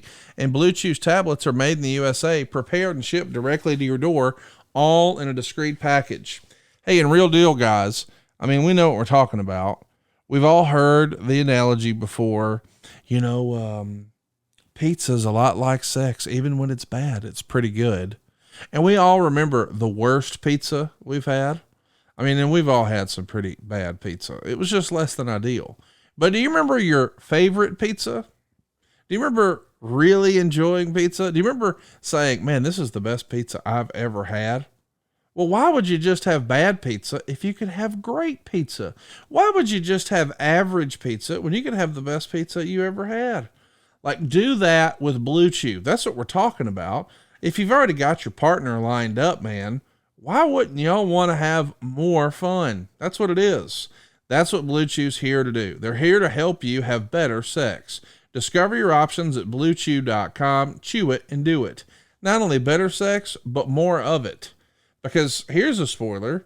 Let's be honest, it's all guys listening to this, like 98%. When your wife cooks something that you really, really like, and you shower her with praise and confidence about how great it is, you're doing that because you hope you get more of it, right? It works the other way too, boys and girls. Go ahead and put on a show. Think about Blue Chew as like performance enhancing drugs for your ween. Give your wiener the hot tag. And we've got a special deal for our listeners. Try Blue Chew free when you use our promo code WRESTLE at checkout. Just pay the $5 shipping. That's BlueChew.com. The promo code is WRESTLE and you'll receive your first month free. Visit BlueChew.com for more details and important safety information. And we thank Blue Chew for sponsoring today's podcast. We're building towards the October 1st No Mercy pay-per-view. And on the way here, he's technically a heel because he's with the Alliance, but he's getting cheered so much. And so they're sort of teasing some things. And on the go home episode of SmackDown before that event, we see RVD getting out of a limo with Vince, and he frog splashes Austin at the end of the show, sort of planting the seeds of doubt that he might be defecting to the WWF and maybe winning the title. Well, they have a three-way match here. And in this match, it's Stone Cold Steve Austin defending his title against both Kurt Angle and Rob Van Dam. Of course, Austin gets the win after hitting RVD with the stunner. It's a big deal to headline a pay-per-view, especially knowing you just debuted in July. Here you are in October, and you're working on top on pay-per-view with the biggest star in the business and the next big thing in Kurt Angle. What do you remember about their match? It feels like a pretty memorable match if you go back and watch it. But I don't know that people still talk about it maybe the way they should. Wade Keller dug it. He gave it 3 3/4. But it certainly felt like you guys were at least maybe considering the idea of a Rob Van Dam win here. But RVD himself would say, I just felt like the third wheel. I was the added attraction to an already existing feud. Well, you know what? He was. And that's probably a correct feeling because Vince didn't really think that Rob was over yet, but was willing to try it on and put him in this position to see how he'd do. The jury was still out. So that feeling, I think, was justified on Rob's part that, maybe they're just putting me in here, and Rob wasn't feeling it really, and it was a force. But at the same time, there was such great chemistry with those three guys, and it was a groundswell that we didn't expect that was taking place underneath all this that you really couldn't deny. I mean, to the point that Austin allegedly backstage tells him one day, kid, they're about to strap a rocket ship to your back. Was there, you told us that Paul was sort of campaigning for him. Was there anybody trying to undermine that you recall? Was there anybody who was like, I don't buy it? I don't think that Triple H was completely sold on him and didn't feel that he was over to that extent. I don't think that Vince really felt that he was over to that extent. And I think that on Vince's part, that it was more of he just wasn't feeling it, but it was also, my opinion was Paul pushing so damn hard that made Vince push away. Let me ask you this. Who was Triple H pushing for at the time? Like, who did he say, oh, this guy here, let me put him over. This should be our top guy. Probably, I don't know, probably Austin and Rock probably at that time. They were the top guys.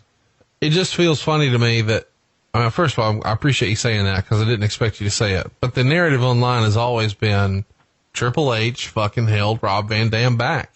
And he wasn't a big fan when he first came in. He definitely was not a big fan of Van Dam's and didn't get it. He liked Rob, but he wasn't a big fan of his work and didn't think that he was over to the extent that the internet crowd and Paul, for example, would push him to be. So do you think that maybe some of Triple H's reluctance to sort of buy in was based on him just being sort of to Paul Heyman? I don't know. I really don't know. There's also the reality of trying to get promos out of RVD sometimes were a chore. And I think that guys would get lazy and go with the, oh, hey, cool, dude, and go with the stoner almost answers instead of just let Rob be Rob. Just let Rob be Rob, and he can be a sarcastic, quick, pretty damn entertaining guy on his own. However, when they would write things of what they saw for RVD, they didn't get it. They didn't get it. And it's kind of like CM Punk. It was the same situation. What's a CM Punk? You know, what was an RVD? Well, they all knew Rob liked to smoke dope. So he's a stoner and he's laid back and he's cool. And that's what he does backstage. So let's put that on air. But if you let Rob go and you just started talking to him, he's quick, he's funny, but man, he's got an edge to him. And I don't know that he ever got the chance, with the exception of the stuff that he did with Austin and that alliance, to really ever display that, in my opinion. Well, they're still putting him over in a big way. I mean, the night after this No Mercy pay-per-view, he's working with Big Show, and it's one of the more creative finishes. It's a hardcore match. It's one of the more creative finishes I remember. RVD has a fire extinguisher, and he's trying to shoot it into Big Show's face, but Big Show holds up a chair to block the fire extinguisher, and Van Dam just Van Daminates the fuck out of him and kicks it in his face, hits the 5-star frog splash, gets the pin. Pretty creative finish. Oh, I loved it. I think that was a Fit Finlay finish. I don't know for sure, but I did love that. And I remember that vividly because you go back and watch it. Van Dam does kick the living shit out of the chair, which was funny as shit, too. He works some high-profile stuff here, even on SmackDown. October 23rd, he pins The Rock in a hardcore title match. He gets a shot for Edge's Intercontinental title on October 29th, but he doesn't make it. But he does retain his hardcore title on SmackDown on October 30th. He beats his old friend Taz on November 3rd and 4th, and he beats Kane on November 13th. Let's get to November 18th, which was Survivor Series. We've got Team Alliance, which is RVD, Austin, Angle, Booker T, and the Dudleys, losing to Team WWF, which is Rock, Undertaker, Kane, Jericho, and Big Show. A lot of guys thought that this is the idea for the invasion, and this is essentially what everybody thought would be the biggest thing in the history of wrestling, to have ECW and WCW on WWF TV. But I think everybody sort of knew, man, this is going to wind up with the WWF here. I'm sure we're going to talk about the invasion and this particular pay-per-view in more detail. What do you remember about this match where RVD was eliminated by Jericho, but he himself got to eliminate Kane in the process? Not a whole lot, other than by the time we got to Survivor Series, Vince was done with the whole alliance thing against WWF and was just tired of it and felt it was a failed experiment and we needed to move on. So just cut the cord, move on, next. The next night on Raw, he loses a handicap match 2-on-1 to the Dudleys. And then on SmackDown, he loses a handicap match to Jericho and the Dudleys, but he's teaming with The Rock here. So even though he's in losing efforts, still positioned as a big-time top guy. Let's go to the Vengeance pay-per-view, December 9th, 2001. This is where he finally loses this hardcore title, and he does it against the newly turned heel Undertaker. Undertaker beat him in 11 minutes and 8 seconds. According to The Torch, Wade gave it 3 1/4 stars. It does feel like a clash of styles here, and it's sort of fun to see like a rolling thunder on the Undertaker. You just don't imagine that that's the thing. What do you remember about this match at Vengeance 01? Well, it was a clash of styles. However, Undertaker really wanted to work with RVD and thought that clash of styles, the different type styles, would complement each other. In my opinion, it did, because Taker being a brawler, you don't expect that kind of style, and to be able to get Undertaker off of his game, Rob with all of his flips and flies and all the bullshit that RVD does, was another way to attack the Undertaker that had never been done before. I remember Paul was just so dead set against the Undertaker RVD match because he thought Taker would eat RVD up, and it was to the contrary. I thought that Taker really complimented Rob, and they had a hell of a match. Allegedly, on some episode, or maybe just in private, I forget, but you told me that this is the match where Vince McMahon sort of fell in love with RVD, his match with The Undertaker. And they beat the shit out of each other. were you in Gorilla? I mean, what was Vince's reaction to this? Sort of tell me more about this Vince falling in love with RVD moment here. Good shit. God damn it. They're bringing it. Vince liked the fact that, you know, it was a different style. It was a different side of Undertaker, and felt that RVD brought out a different dimension in Undertaker. And contrary, he thought that to the other side, he felt that Undertaker brought out a different side of RVD. And it was something that he saw in the fact that Rob hung in there with the Undertaker and that they had such of a good match. It made him think, all right, we got a player here. And Undertaker endorsing Van Dam definitely helped too. So let's talk about the little details here, because Rob sort of points to this match and says this match is one of the moments where you sort of could showcase the difference between the WWE and ECW. In ECW, they didn't really know what they were going to do. They would just go out there and do it.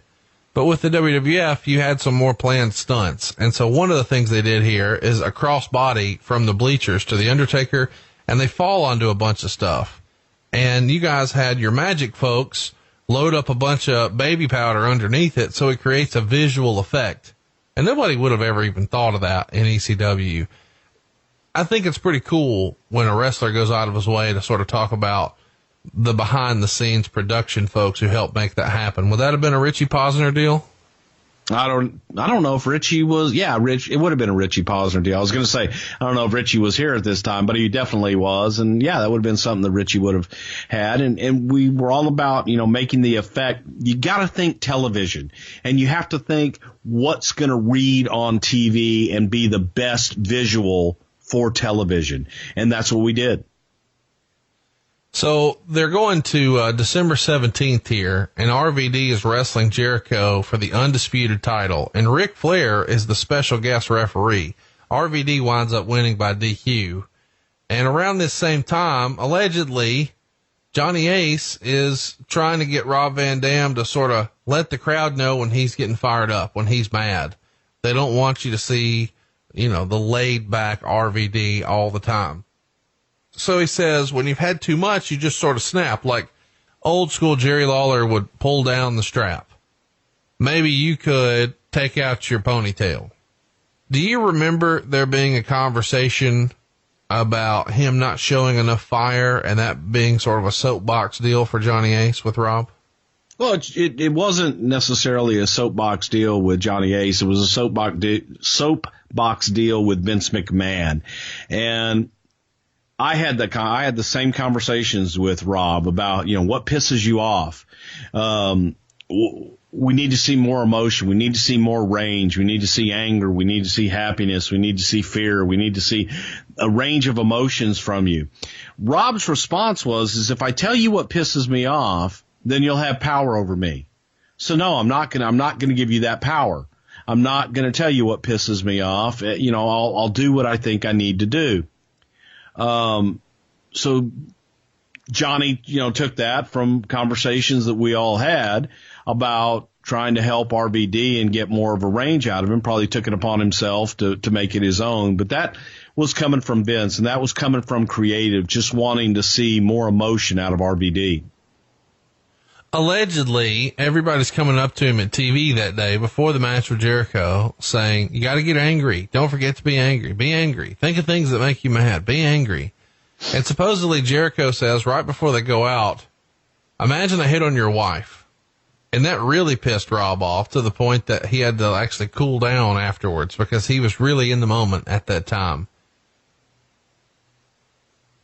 Yeah, I think that everybody pissed him off so much by telling him to get pissed off all day. So we found what pissed him off. Keep telling him to get pissed off. Well, he's probably pissed off when he found out what he was doing at the Royal Rumble. It's his very first one. They're in Atlanta, January 20th, 2002. He comes in at number 29, gets a big pop, doesn't eliminate anyone, and as soon as he gets in the ring, Triple H pedigrees him. He has to sell it for a minute, and then Booker T picks him up and throws him the fuck out. Okay. Well, I'm just saying, just a few minutes ago, you're like, yeah, Triple H did not fucking like him. It's just humorous to me. You know, you're over like Rover. You've beat all the top guys. You've been positioned. Oh, you're in? Cool. Pedigree. Get the fuck out. It was written that way. I know it was. And Hunter didn't have any say-so in the writing of that. So there you go. Cool. I'm not kissing. Fuck you and your kissing ass shit. We'll talk about Ric Flair here in a little bit, and you can get your chapstick out. Oh, what did Ric Flair do with Rob Van Dam? I don't know. We'll get there and we'll talk about it. Ric Flair held down Rob Van Dam? I never heard that. I don't know. Fucker. Hey, have we gotten our fuck quota in this show yet? Hey, by the way, on the network, here's what that would sound like. Oh, yeah? What?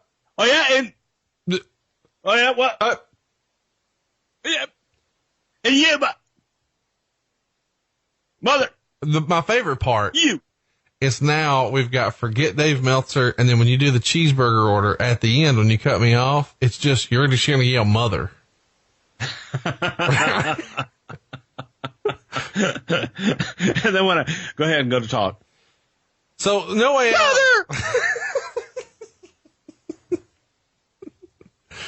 Hey, if you want the F word, guys, start tagging WWE Network and tell them to put the F back in. So then RVD is in a brief feud with the returning Goldust. Goldust attacks him, and that sets up the No Way Out 2002 pay-per-view on February 17th. RVD gets a win here, 12 minutes and 15 seconds. JR even says, I don't know why Goldust is after RVD.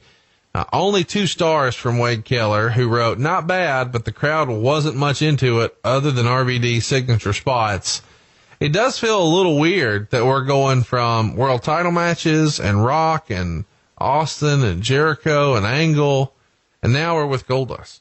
Did Rob Van Dam sort of piss somebody off in the office here, or what happened for this shift? Because it certainly feels like a shift.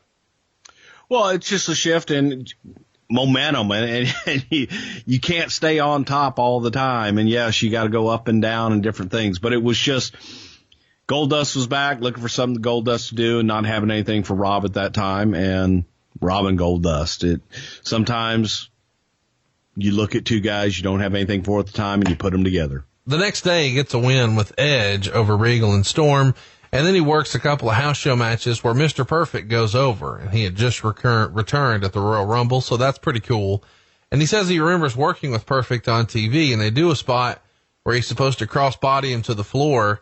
And when Rob was rolling around on the floor, Kurt said the camera missed it. So we're going to have to do it again. And they redid the exact same spot. And Rob says that's sort of changing of an era to him, because if they used to send a guy out and tell you that they messed up a spot and you had to redo it again. But in this case, that didn't have to happen. What do you remember about sort of horror stories? And even Ric Flair has one with Macho Man about when Vince says, God damn it, do it again. We did that. We just did that all the time. If there was a screwed up spot, if it was taped. Right. Now, if it was live, you eat it. But if it was taped, like on a SmackDown or something, and we had the ability, I would sit at Gorilla and I would look, and I could see all the cameras. I knew if we didn't have a good shot to cover something, if something was screwed up, I would just tell the referee, tell him to do it again. And the referee would usually let guys know. Sometimes I'd have cameramen tell them, just tell them to go back and do it all over again. They would know what they screwed up and be able to get back in the right position. WrestleMania 18 goes down, and RVD is in the opener. And he beats William Regal to win the Intercontinental title. Wade gave it 2 3/4 stars. Pretty fun little opener for WrestleMania 18. What'd you think of RVD in his WrestleMania debut here? Well, we talked about this when I thought it was a damn good match because, again, another reason I like William Regal, I'm a fan of his. Different. He wasn't the same. You know, he had that British style, which is a little bit different style than the American catch can. And you're getting in there with a high flyer and somebody like RVD who's unorthodox. Man, I thought they had a hell of a match, and it was a great way to start WrestleMania. It's a fun sort of memory, too, because you got to remember he was at WrestleMania 3 where he saw Ricky Steamboat beat Macho Man for the Intercontinental title, and now 15 years later, he's winning the Intercontinental title. It's a cool story, man. It really is, yeah. The next night, he successfully defends against Christian, and then he has a match where he beats Mr. Perfect on Sunday Night Heat. But the big show is what we're talking about here. March 25th, we would see Rob beat Kurt Angle by DQ. And then later is the draft, where Rob is going 4th overall from Ric Flair. Why was it decided to have Rob on Raw? We've always heard that that's sort of, you know, the A show, at least in Vince's mind. And I know you'll argue that, but that's certainly the perception a lot of people have. Who would have campaigned for Rob to be on Raw if you had to pick? Well, probably the Raw writers looking at Rob. We had to change it up and looking for big names to change it up and mix it up a little bit, go from SmackDown to Raw, and thought Rob would be a good mix on Raw. That's all. We see a bit of a feud start with Eddie Guerrero, and they actually wrestle at Backlash April 21st. And here we would see Eddie beat RVD to win the Intercontinental title, and he does so with a frog splash. It's a 3-star match, according to Wade Keller, but he wrote, one of the hardest impacts you'll ever see at 10 minutes in, when Guerrero snaps RVD to the mat with a sunset flip off the top rope. Really cool move. What do you remember about this match where it was a battle of the frog splashes? Well, now I say, fuck Wade Keller. I thought that the match was magic. Eddie Guerrero and RVD, you know, battle of the frog splash, just like you said. And these were two guys that went out there and they had worked before. I believe they'd worked in ECW before, not a lot, but they wanted to work with each other. And anytime you get two guys that want to work with each other and they have chemistry outside of the ring, the chemistry inside the ring is going to show. And Eddie Guerrero and RVD, in my eyes, was a dream match because they were just both so damn good. And it happened again on May 19th at Judgment Day. Eddie would beat Rob Van Dam in 10 minutes and 47 seconds. Again, it's another opening match with the Intercontinental title, but a good match, 3 stars.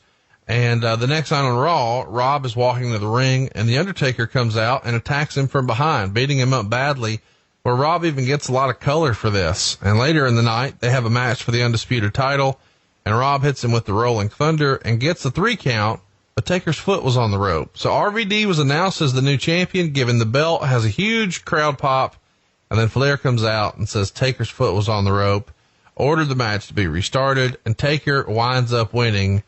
Pretty old school, but awesome dusty finish when done well. What do you remember about this night where they teased that RVD was the champ and had beat the Undertaker?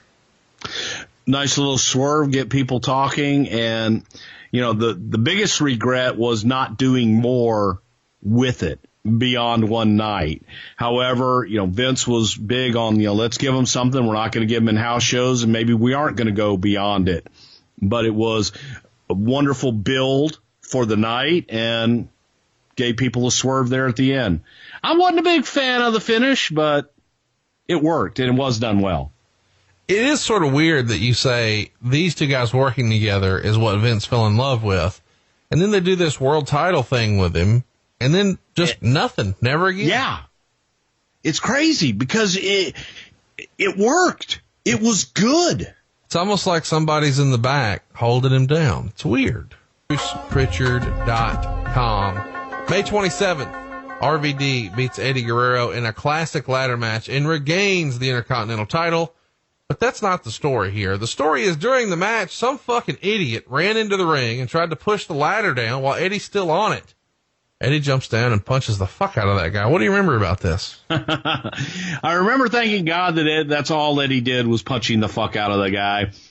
It's just so stupid. And for anybody out there, don't ever run into the ring for any reason whatsoever. Now, in the old days, what would have happened is that guy would have got the living shit kicked out of him so that he wouldn't have been able to walk out of the arena. And there were old time promoters like Bill Watts that if you didn't kick the shit out of a fan that ran in or jumped in, then you'd be fired.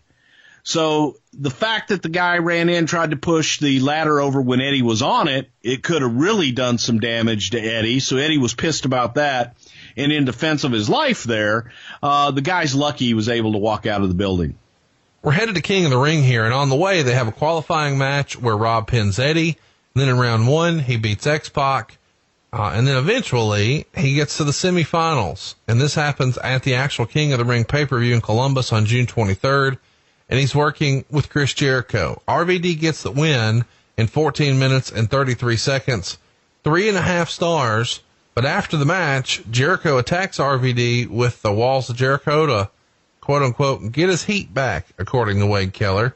What'd you think of this match here at King of the Ring? I enjoyed it. I thought, and again, it's funny that you brought up at the very beginning that there was a little heat there between RVD and Jericho, because I always thought that they had damn good matches and performed at every time that they were given the ball. So that was a little shocking to me, and this was another example of them going out and delivering.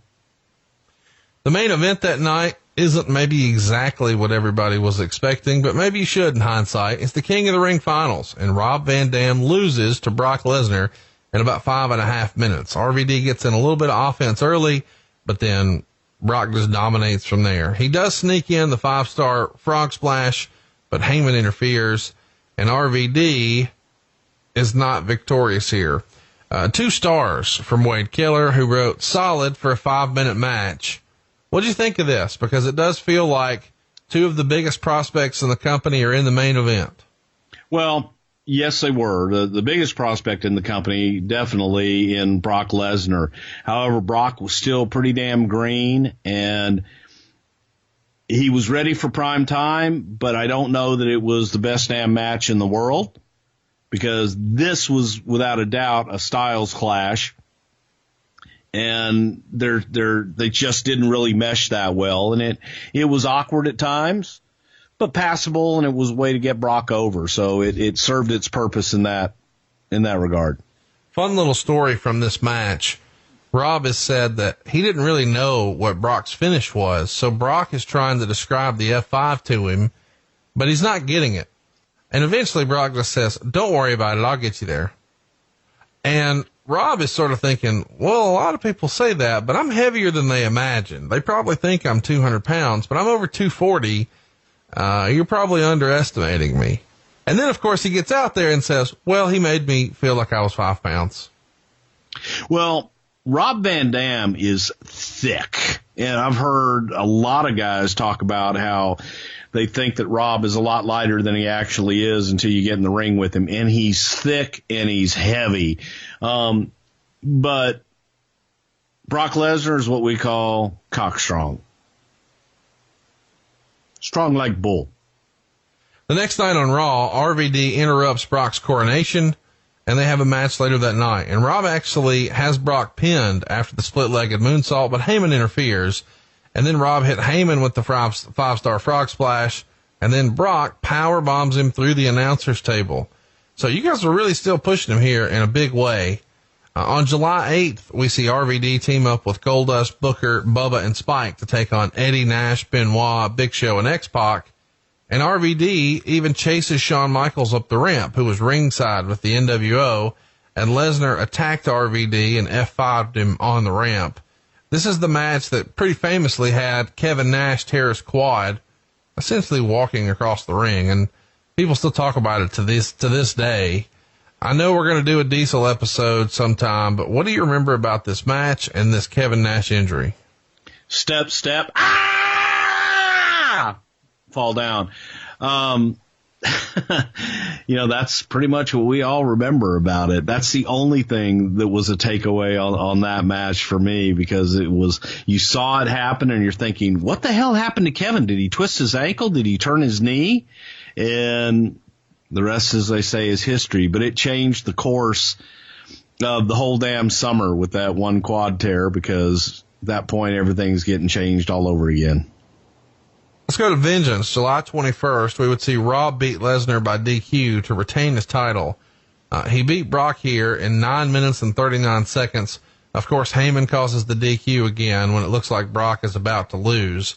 If the thought is, or sort of talk me through this, Van Dam isn't the king of the ring, but he's sort of being booked in a stronger position here.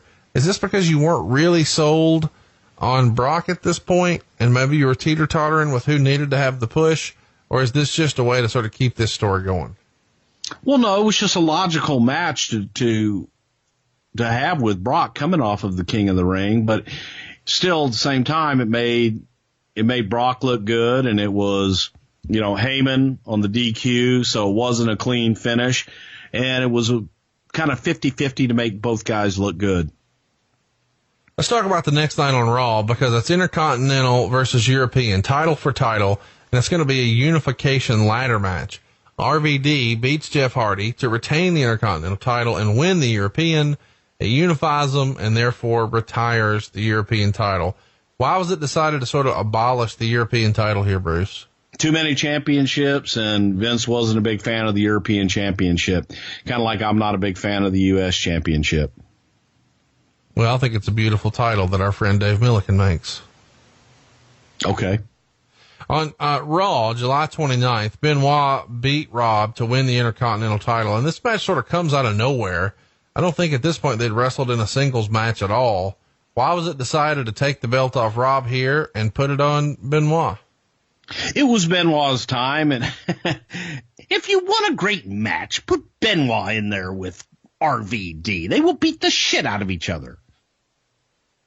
Well, they did, and on August 12th, RVD beat Jeff Hardy to earn a match against Benoit at SummerSlam, and then come SummerSlam, August 25th, he does indeed beat Benoit to regain the Intercontinental title. And Rob says before the match, he remembers Benoit saying, "I want you to kick me as hard as you fucking can."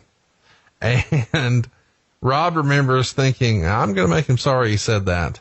And he says he kicked him so hard that his eyes sort of seemed to cross, but Chris loved it. What do you remember of this match? Well, there were a group of those guys like Jericho and RVD, Benoit, Perry Saturn, guys like that used to just kind of have an agreement. Hit me as hard as you want, anywhere you want, make it stiff, just don't hit me in the face.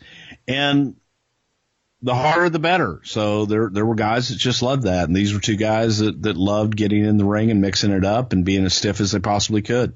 The next night on Raw, in another unification match, this time Rob beat Tommy Dreamer to unify the Intercontinental and the Hardcore title. So now the Hardcore title is retired. And I guess essentially Rob here is the last European and the last Hardcore champion during this era. Rob was a little disappointed that the Hardcore title was retired because he was having fun and motivated when he got to use some of those weapons and whatnot.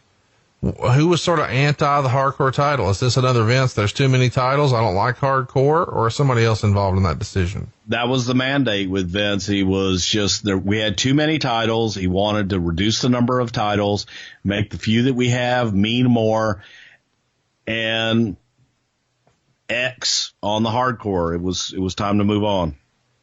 I guess it's worth mentioning here that RVD did indeed get a win over Triple H on September 2nd. RVD's teaming with Ric Flair to take on Triple H and Jericho. This is where you kiss ass, not me. Oh, yeah, RVD shouldn't have beaten Triple H. Hunter should have pedigreed his ass. Like he did at the Royal Rumble and embarrassed him in his first Royal Rumble, I agree. Why is that embarrassing? Well, I mean, the Bushwhacker looked the motherfucker. I didn't. I mean, pretty much. So September 9th, RVD wins a 4-corner match against Big Show, Jeff Hardy, and Jericho. And the gist is you get to be the number one contender for the world title. So the next week, of course, he loses the Intercontinental title to Jericho. Now, most people would say, well, that's because you're going to put the world title on him. Let's see what happens. September 2nd, Unforgiven. Triple H beats RVD to retain the title after Flair comes in and hit RVD with a sledgehammer. And this started Triple H and Flair's alliance officially, and it eventually became Evolution. The match goes 18 minutes and 17 seconds. And here's what Wade Keller had to say. Good crowd heat for the opening antics between the two. RVD out-wrestled Hunter in the early minutes. Hunter went to ringside to catch his breath. RVD had a water bottle thrown at him and mocked Triple H's water spouting routine. Hunter got even more upset and charged RVD, who gave him an arm drag followed by a hip toss and a side headlock. Eventually, Ross points out that RVD was winning with basics rather than with dazzling kicks and flips. Not an all-out intense match, but a very good action, climaxing with RVD signaling for the 5-star frog splash. He scored a visual 3 count on Hunter, and RVD jumped to ringside to get the ref's attention. And Hunter gave RVD a low blow from behind and then grabbed a sledgehammer from under the ring. RVD leaped and kicked the hammer out of Hunter's hands. Flair ran to the ring, picked up the sledgehammer, and then turns and nails RVD in the gut with the hammer. Hunter looks shocked, but nevertheless pedigrees RVD and covers him. The ref is thrown into the ring by Flair. Flair looks at Hunter and says, "You're the man," and hands him the big gold belt. 3.5 stars. What'd you think of the match? I thought they had a hell of a match. And, you know, it's funny when you said, what predictably, what should have happened was because RVD lost the Intercontinental title, we're going to put the world title on him. And unfortunately, sometimes that was the thought that, okay, we're going to do that. We're going to swerve the smart fans who think that's what's going to happen. And that's not going to happen. It's a story. And yes, people were probably leaning there, which again makes the Flair turn and the marriage with Hunter and Flair mean more. And he got screwed. So it was a good story. RVD clearly here has said that he felt like Hunter was holding him down and that Hunter was always cordial to him and they were always cordial to each other. But he just doesn't believe Triple H saw in him what the fans did. And in later years, he's almost freestyled. Maybe he's right because he's making the decisions up there and I'm not. Was there anybody else that was sort of down on Rob or was it just Hunter holding him down personally? No, there were some agents that weren't, you know, completely sold on RVD and probably because it was of the stigma of ECW and the hardcore style that just carried, you know, it was like that black cloud almost sometimes. But from this match, I remember Hunter going, okay, you know what, man, that was a good match and liking Rob. At first, Hunter didn't see it. And he really, you know, he was vocal about it going, I don't get it. And that was the feeling backstage. A lot of people in wrestling at this point think that Rob Van Dam is one of, if not the best performer in the company, at least on this run he had this first year. Pro Wrestling Illustrated, which was still a thing, gave him the number 1 in the PWI 500 that year and said that he out-wrestled everybody else on the roster. Tommy Dreamer tells a different story, though. He's briefly on the booking team for a hiccup around WrestleMania 19 of 2003, and Triple H didn't have an opponent yet. We just covered this. And allegedly, Tommy suggests Rob, but Triple H sort of shrugs that off as being ridiculous because Rob's not over enough. Do you remember that conversation? I don't remember Tommy Dreamer ever being in a creative meeting with us. So, you know, we've talked about that a couple times. I don't ever remember Tommy being a part of any creative meeting that I was a part of anyway. After this, he's teaming with Jeff Hardy on Raw to take on Jericho and Christian, and they even do a World Tag Team title TLC match, where they're, you know, not only taking on Jericho and Christian, but Bubba and Spike Dudley and even Kane and Hurricane. Sort of a fun deal. October 13th, here's a fun one, a lumberjack match. Triple H beat RVD. Huh, surprise. No Mercy goes down October 20th, and it's RVD taking on Ric Flair. They go 2.25 stars in 8 minutes. Killer would write that it was a bit of a styles clash. What'd you think of sort of getting bumped down the card? It makes logical sense, I guess, that you're main eventing a pay-per-view, and the guy who cost you a world title match, you're going to take him on at the next pay-per-view. But at this time, going from Triple H in the main event to Ric Flair, quite a fall month to month, isn't it? So working with Ric Flair is a fall, and that's a demotion. Well, I think a lot of people thought he'd be the world champion, and Flair would not have been in a world title match here at this time. Well, actually, yeah, Rick was in world title matches after this. On Raw, not on pay-per-view. Never time on here. Pay-per-view. What? Not on pay-per-view. Don't talk to me about Raw. I'm talking about pay-per-view. Well, he was in world title matches, and Raw, some people would argue, is even more important than pay-per-view matches. Paychecks didn't. Paychecks said pay-per-view. Sure they did. Nobody made more money on Raw than they made on the pay-per-view. Sure they did. Who? A lot of people. When did that happen? Give me a lot time. of people. Give me a time and date. Give me an April example. 17th. But no, you know what? This was logical because of the story we were telling. And Flair was the one that screwed RVD in the previous pay-per-view for the championship. It was logical to have RVD and Flair face each other. And the match wasn't good. Rick was in the twilight of his career, at this point. Oh, wait. So it is a demotion or it's not a demotion? You're saying it wasn't good and it's twilight? No, I'm not saying it was a demotion. I'm saying it's a high profile match to be in the ring with Ric Flair. I'm saying at this time it wasn't the same Ric Flair of the 1980s. That's what I said. And you said no. No, you said it was a demotion, that now he had fallen all the way down the card to have to wrestle Ric Flair. Well, you just said I'm saying it was a big deal to wrestle Ric Flair, but I'm also saying Ric Flair wasn't the same Ric Flair at this point in his career. So he's good enough to beat Ric Flair, but not good enough to beat Triple H? Well, obviously he didn't, but he did. Actually, no, you actually had it in there where he did beat Triple H. Yeah, before, but you gloss over those and everything. Oh, no, that was a bullshit. And I'm sorry. Okay, so to you, it's more important to win matches. How many matches did Rick win when he was the champion? None. But what I'm saying is, he was the champion, and you guys would not allow Rob Van Dam to be the champion because Triple H didn't want it. But we did. Yeah, eventually, but not here because Triple H didn't want it. No, that's not true because Vince McMahon didn't want it. Because Triple H got in his ear. No, because Vince didn't want it. Okay, nobody has Vince's ear. Got it. So the next night on Raw, RVD and Kane team up for the first time. I am the only one. Rick and Triple H. After that, Rob's working house shows with Rico. Damn right. On November 11th, Rob. You get a bad mouth Rico now? No, I just said Rico. Okay. Rob and Kane beat the tag champs, Jericho and Christian, by DQ, and that gets us to November 17th, the Elimination Chamber. We've covered this, of course. We've got Triple H defending his title against RVD, Shawn Michaels, Kane, Jericho, and Booker T. Hell of a match here. We've covered it in our archives.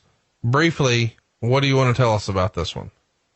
Well, this was the first Elimination Chamber match, so it was the first time guys are working in it. It was snug as hell, hurt like hell. Every time you hit it, no matter where you hit it, everything in it hurt. But there was a spot in the match where RVD came off the top, and the pod was so damn high, Rob didn't have any room to jump up. He had to jump out. And when he did, his knee came down across Triple H's throat and crushed Triple H's trachea. Pretty serious injury, and that happened in the match, but it was an accident, and everybody looked at it as an accident. It was just an unfortunate thing that happened. But I remember Rob getting up on top of the pod earlier in the day and just thinking, God damn, I've got to go out, and I can't go up. Which he did know, but, he also thought he could do it. And I don't know he's completely comfortable with it, but he did it, and it didn't work out too well. So the next night on Raw, Rob wins a triple threat match against Jericho and Booker T to become the number one contender for the world title and wrestle Shawn Michaels.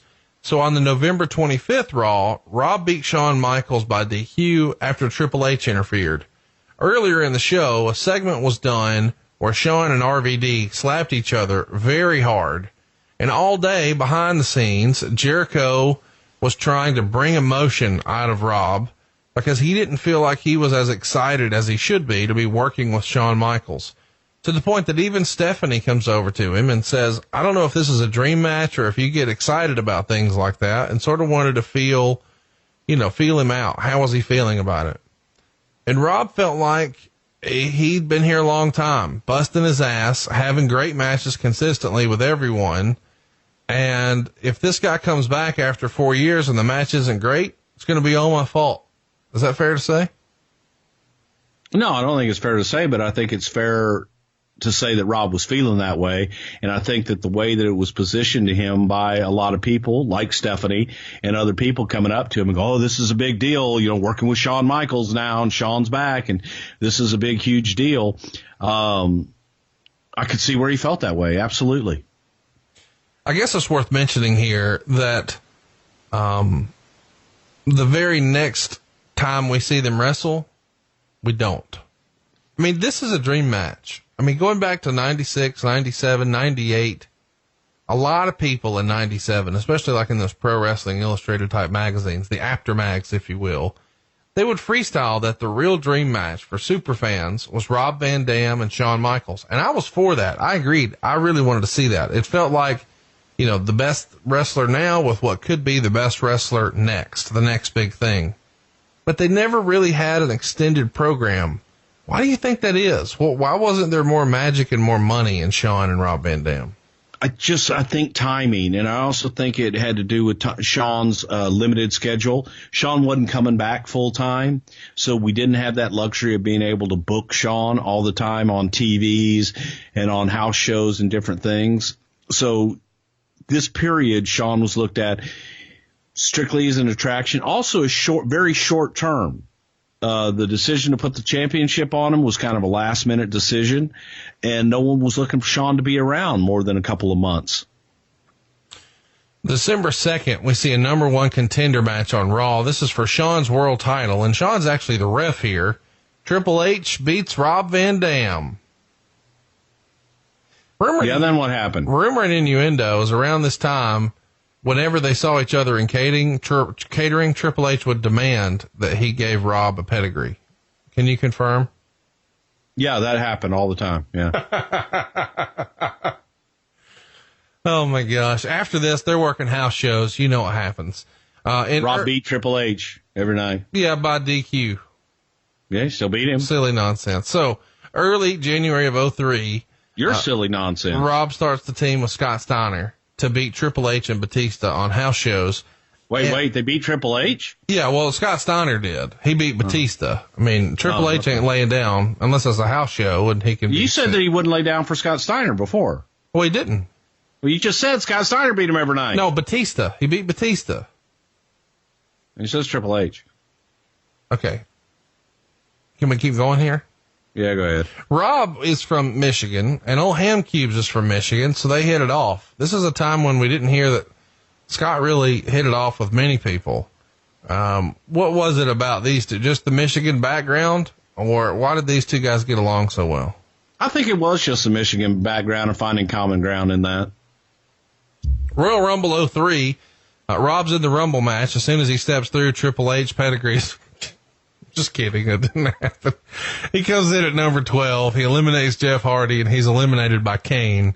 He didn't really have a lot of run here in any of these Rumble matches. He's sort of in and out pretty quickly. Was that because he didn't really enjoy forearms to the face, or what was the thinking? No reason. Just the way that the cards felt. And sometimes when you're laying out a match, you don't have spots for everybody, and you try and get people in and out, and it just fits that way. It's like a puzzle. The next night, we're back to the same old puzzle. Rob beats Jeff Hardy, which it feels like we've said 1,000 times on this show, and he's working house shows against Jericho and Christian, and he even has a couple with D'Lo Brown. He beat Kane by DQ on the February 3rd Raw, and then they start to team up on house shows after that, and they become a bit of a regular team. And Rob at the time didn't think it made much sense to him while they were put together, but he really enjoyed Glenn personally, and they seemed to get along well. What was the thinking in trying to put them together? Opposites attract. And when looking at, we're looking for something for both guys to do. You have Kane, the big red machine and a monster, and then you got Rob Van Dam, laid back, cool guy. No one in a million years would really think, hey, wouldn't they be a great team? And then we thought, damn, that would make a pretty damn good team.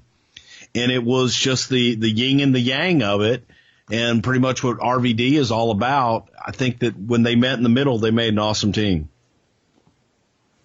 I feel like it's worth mentioning here that they're working a lot with 3-minute warning, and we haven't really talked a lot about 3-minute warning. Any good 3-minute warning stories you can share with us?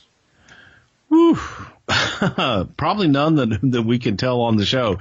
No, we lost Rosie not long ago, and he was probably one of the, how you have the gentle giants that when you get to know them are like the nicest guy in the world.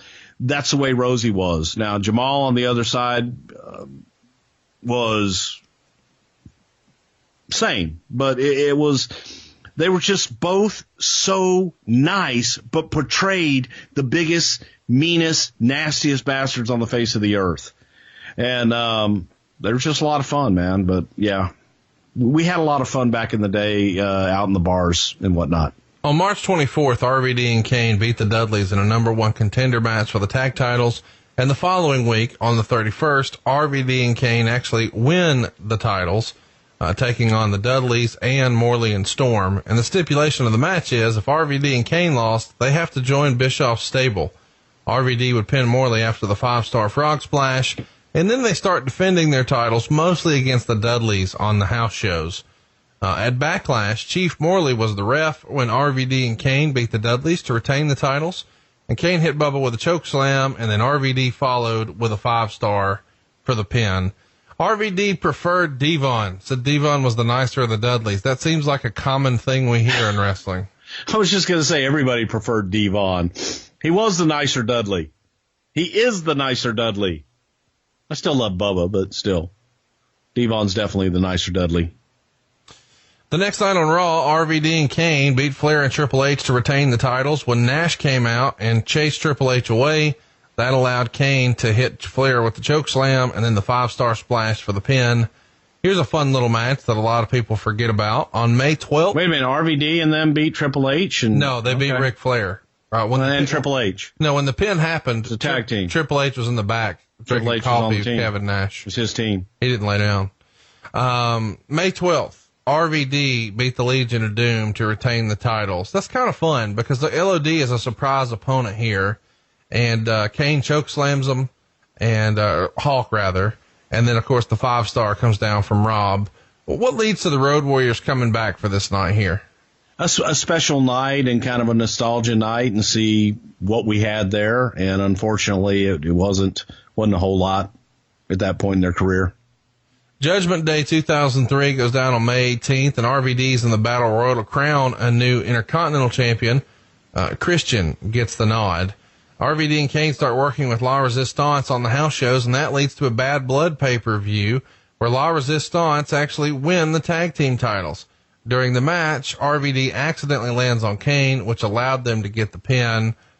I'd like to make some jokes here, but I'll let you take it from here. Well, no, it was, Vince had this thing about La Resistance and the French-Canadian connection there. Two young guys, the money was, in my opinion, in Rene Dupree, and I think that he had a big upside, but I think that he came in way too damn young and naive, but I think that Rene probably had a big upside that we never ever got to see. RVD starts working house show matches for the world title against Triple H. You know what happens. Triple H beats the fuck out of him every time. On June 23rd. That's not true. Triple H Rob Van Dam won the world title there? No, he didn't beat the fuck out of him, though. They had good matches, and they're working together on top. Triple H beat Kane, and the stipulation here on June 23rd is if Kane loses, he has to unmask. So after the match, Triple H attacks Kane from behind, RVD comes out, and Kane ends up unmasking and then chokeslamming RVD, which essentially breaks up their team and turns them heel. I know we're going to talk about this in a Kane episode, but since RVD was here, let's switch gears for a minute. Why was the decision made to finally have Kane unmask? And what can you tell us about his look that night with what you did with his eyes and his hair? Well, the idea was to get to a Kane and RVD storyline. Vince wanted to get the mask off of Kane, felt that we had done all that we could with the masked big red machine underneath the mask and wanted to take the mask off of him.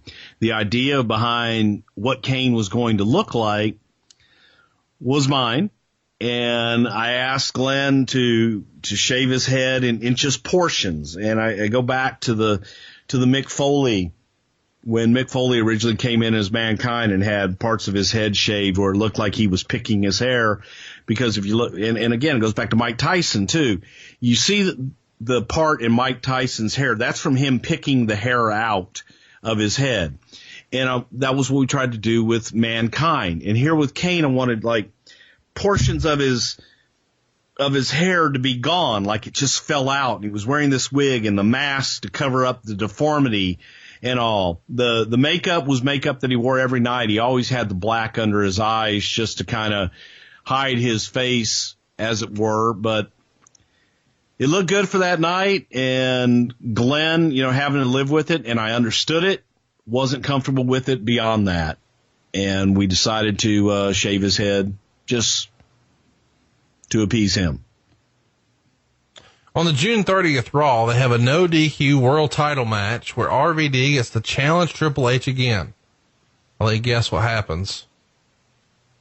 Triple H fucking beat him. Then RVD... After Flair hits him with the belt. Yeah, still. Okay, cool. Yeah. In the end, Rob Van Dam lost. Triple H won. Last verse, same as the first. So you're upset that RVD's in a top... No. In a top program. I'm sure it's fine. I'm sure it's great. I like it. RVD's working house shows. Getting top money, being in a top program with the top guy, yeah. It's great for everybody. It's great for everybody. It really is.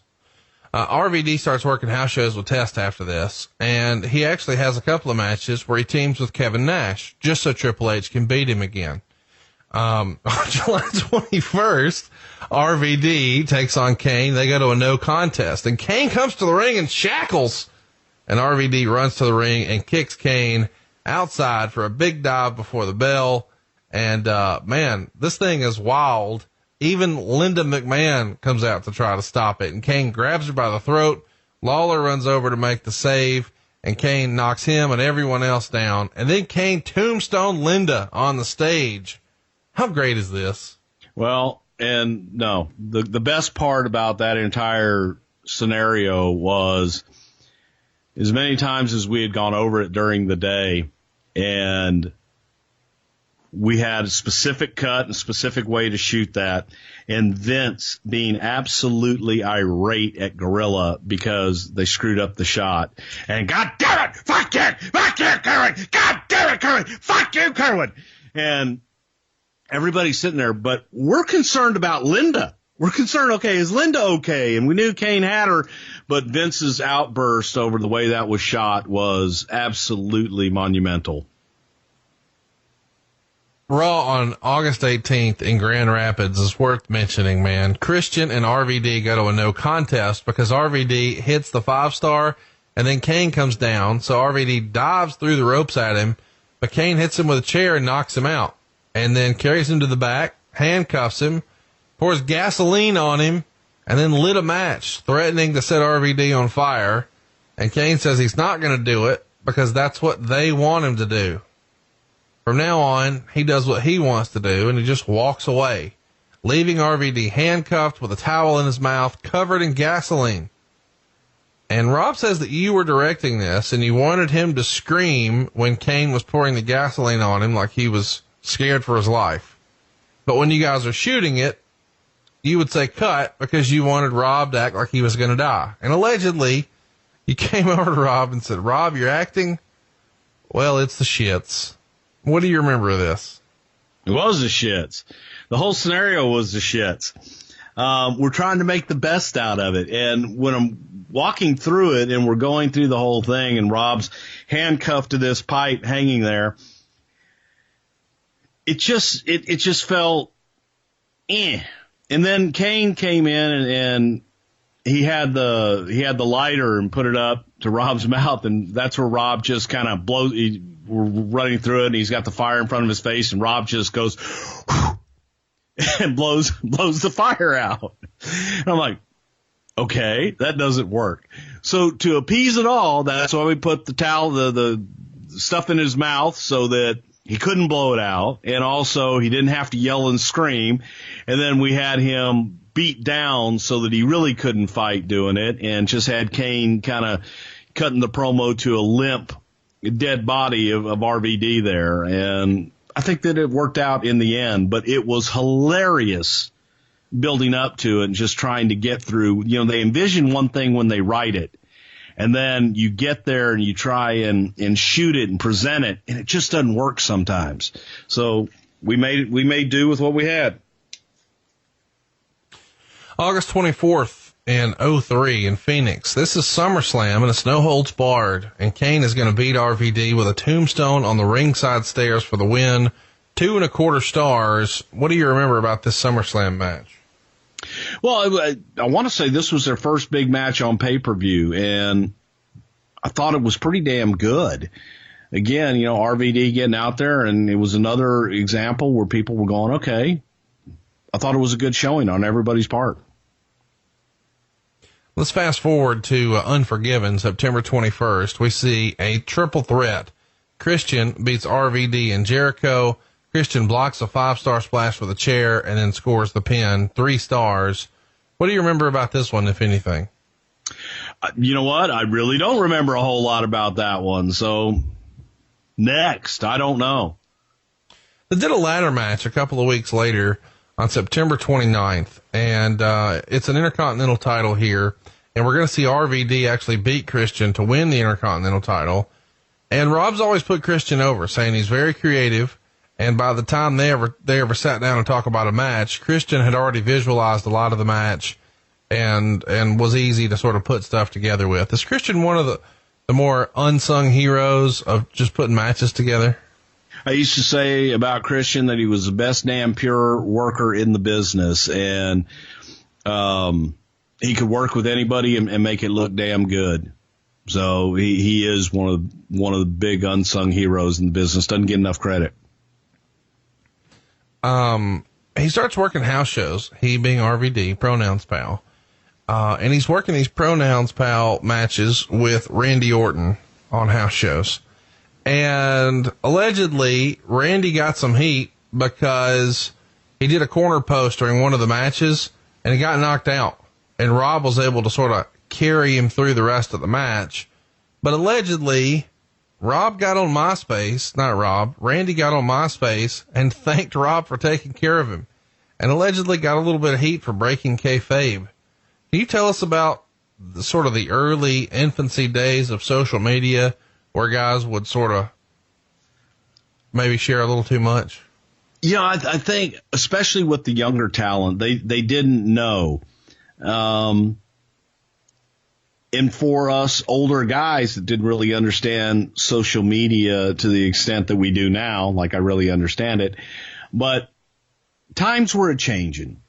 And the fact that you could immediately correspond and go back and forth with people on this damn thing called the internet, well, it was still new for us and it was in its infancy. So for somebody to do that, they didn't really understand, and we didn't know how to use it to our advantage. And so, yeah, I can see people going in and, hey, Randy, what'd you say on that MyGram or InstaSpace face page? So they just didn't understand it. October 27th, they're in North Carolina, and Jericho beat RVD for the IC title. And Jericho had RVD in the walls of Jericho, but Bischoff ran down and distracted the ref when RVD reached the ropes. So Jericho pulls him back to the center, and RVD taps out. But Austin, who's the co-GM, comes out and restarts the match, and then RVD wins and regains the title. I bring this up because this is actually the second time in his career that he's lost the title and then won it back a few minutes later on Raw. He did it in 01 and now again here. You don't see that very often, but it's sort of fun to think about in hindsight. Well, that was my idea. I said, hey, what if RVD's gimmick becomes he wins titles back like the same night? No? Not buying it? Well, I know Triple H didn't come up with the idea, so I'll give you credit for it. Okay. Let's go to Survivor Series 03. I got Taka. Which is still one of the best lines from the show. Team Austin, RVD, Booker T, Shawn Michaels, and the Dudleys are taking on Team Bischoff, Randy Orton, Chris Jericho, Christian, Scott Steiner, and Mark Henry. RVD eliminates Henry and then is eliminated himself by Orton. And Orton is the eventual winner of the match. And because of the stipulations, Austin lost his co-GM job on Raw. The next night, RVD gets a win over Flair by DQ. Let's fast forward a little bit. He worked on Raw with Goldberg and Shawn Michaels against Kane, Orton, and Batista. And Rob says he always thought that Goldberg was way cooler than he was expecting. and he'd heard a lot of shit talk about him. But once he actually got to meet him, he thought it was pretty cool. And Goldberg was very kind to him and said that he'd heard a lot about him and he was a big fan. Was Rob sort of in the minority with this opinion of Goldberg here at the time? Well, again, I think that Bill had one kind of persona, and Bill in the wrestling genre and the wrestling environment did give off a negative vibe. I know people, really, really good friends of mine that know Bill and are friends with Bill in the race car world and in the car business, that talk about Bill being the sweetest guy and the greatest guy that they've ever met. So, you know, when you take Bill Goldberg, the human being, you take him out of where he was at that time in the business, I'm sure he was a great guy. You know, the experience while he was there, he was miserable. He even said that at the Hall of Fame. He was miserable while he was there during the first run and didn't really know how to react. And we all didn't know how to react, and probably it was negative. But I think given the chance, I'm sure Bill's a great guy. Let's talk about it. Armageddon, December 14th. Mick Foley's the ref, and Orton beats Rob to win the Intercontinental title. Orton's still very young in his career, and he's the IC champ now in a match that gets 2 3/4 stars. What was the hope for Randy Orton here in late 03? Man, Randy Orton, I used to refer to him as the future. I just saw Randy Orton. He was an absolute natural in the ring from day one. In Ohio Valley, the first time I saw Randy, it was like, damn, the kid had it. He had a swagger when he walked into the room. He carried you can tell when a guy gets in the ring, man, what they have and if they belong there or not. Randy Orton owned the ring. He was the future. And at this point in time, we were looking at him a lot of ways in how we looked at, Dewey Johnson back in the day as, man, that guy's going to be the future. Let's talk about it. December is over, and we're into January. January 5th, there's a number 1 contender match for the Intercontinental title. RVD earns the honor, beating Mark Henry in the process, and then the very next week, Orton beats him. Let's get to the Royal Rumble. RVD comes in at number 29. As soon as he comes in, Triple H pedigrees him through. No, he didn't. He didn't eliminate anybody. He's eliminated by the Big Show. Again, I don't know why this is fun to me, but I guess he just felt like shorter's better, and he's always right out of there. Shorter is better. No doubt. You get paid the same. Fuck it. Let's go. He starts teaming with Booker T on February 16th, and allegedly these guys were already riding together and got along really well. Any fun Booker T, Rob Van Dam stories you can share? No, not off the top of my head, but the reason that Booker T and Rob Van Dam became a team was because they were friends out of the ring. They had good chemistry. They always hung out together. And I want to say, I think it was Book who actually suggested it, that they teamed together because, well, they were a team. So when two guys get along outside of the ring, usually have good chemistry inside the ring. And that's why we did the tag team with Book and RVD. WrestleMania 20 goes down in March of 04, and Booker T would team with Rob Van Dam to beat La Resistance and Garrison Cade, Mark Jindrak, and the Dudleys, and they retained the tag titles in the process here. And the problem with these 4-team matches is sometimes they're just big fucking schmozzes. I guess we should mention Booker T and RVD, when they debuted as a tag, they won the titles right away, beating Flair and Batista in the process. Keller would say this WrestleMania match, though, with all 4 teams, is just okay. Gives it a star and 3/4. It is sort of hard to put 4 tag teams in there like this, is it not? It was fucking awful. It was fucking awful. Man, you had 2 green teams, La Resistance and Cade and Jindrak, in there with 4 pros. It just was a hodgepodge that didn't work, and it sucked. Sorry. But we did it to get everybody, get more guys on the card and give them a WrestleMania exposure, but it sucked. Sorry.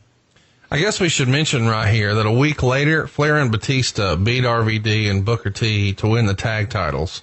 And they do a bit of a split, an accidental, inadvertent super kick from RVD to Booker T. That same night, Rob is then drafted to SmackDown. So the old Mr. Monday Night is now on SmackDown. RVD would sort of freestyle that he felt like this is because of who was writing SmackDown at the time and who his friends were at the time. Why do you think that Rob Van Dam wound up at SmackDown here and they broke apart the team here of Booker T, or seemingly that was the plan? To change things up a little bit, and that was the only reason. Rob had been on Raw for a while and wanted to change things up, and I believe Paul was on SmackDown, and Paul did want Rob and felt that he could, right, I can do better for Rob than you guys are because I know better. But it was to just change things up.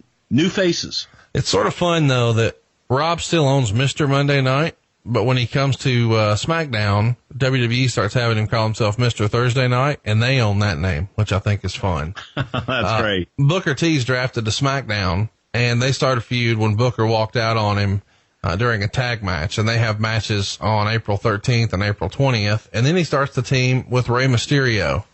And I don't know why, but I've always found it fun to just go back and look at who some of his tag team partners were through the years. You know, Jerry Lawler, Rey Mysterio, Booker T, Kane. He's got some high profile tag opponents here. Their match is always good on the house shows. It's getting really great reviews, especially when they're working the Dudleys. And then they're back in singles action come June 27th at the Great American Bash. He's in a fatal 4-way elimination match for the U.S. title, this time with Booker T, Rene Dupree, and the champion, John Cena. Let me run through that list again. We've got Rob Van Dam, John Cena, Booker T, and Rene Dupree. You know, I learned this game as a kid. Which one of these is not like the other? I don't know why you gotta be like that. Star and 3/4, according to Wade Keller. Of course, John Cena is victorious, but Keller would write here, Cena is still missing something. What did you think of the match? The match itself wasn't great. I don't know what Cena was missing. He had the charisma and he had it. So it was the beginning of the build for John, but the match kind of stunk. July 6th on SmackDown, Rob beat Mark Jindrak. Bruce, what's your favorite Mark Jindrak match? His last one. Listen to you. Sunday Night Heat on August 15th. This is the Sunday Night Heat right before SummerSlam. So, of course, Rob's on that and not SummerSlam. And he beats Rene Dupree. What's the thinking here? You got one of your most over guys, and he's not even on SummerSlam. Well, I guess you'd have to ask his writer that was writing for him at the time, Paul Heyman. Not everybody could be on SummerSlam, and somebody's got to, be on Heat, and he could have not been on the card at all. No Mercy is October 3rd, and the World Tag Team titles are on the line when Kenzo Suzuki is teaming with Rene Dupree to beat Rob Van Dam and Rey Mysterio. I want to say that again. Kenzo Suzuki and Rene Dupree beat Rob Van Dam and Rey Mysterio in 9 minutes. A star and a quarter.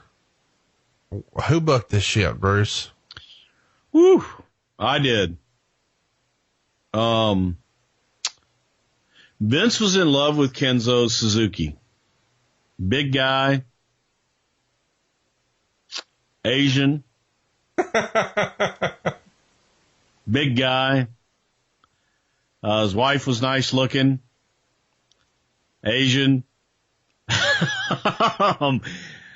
I mention he was big? And Asian. That damn bell had to ring, though. And we tried, man. We tried. This was an example of taking two people with a lot of potentially. Hear that? Kenzo and Rene. And put them in with two workers in RVD and Ray to help get them over. But, man, Kenzo was bad.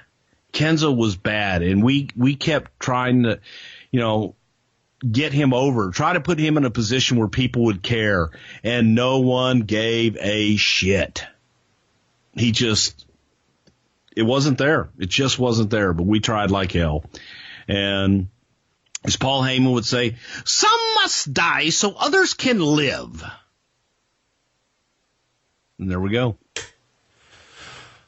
Survivor Series 04, John Cena, Eddie Guerrero, Rob Van Dam, and Big Show beat Angle, Luther Reigns, Mark Jindrak, and Carlito Cool. Cena does almost nothing in the match, but Angle is pinned by Show after a Cena FU, and then the Guerrero Frog Splash. And there's your win. 3/4 of a star. Sort of an interesting deal, but a fairly forgettable pay-per-view. Wouldn't you agree? Absolutely. And again, it's a rebuilding time where we were trying to bring new young guys up and stick them in the mix and trying to build, just trying to get guys in the mix, new people.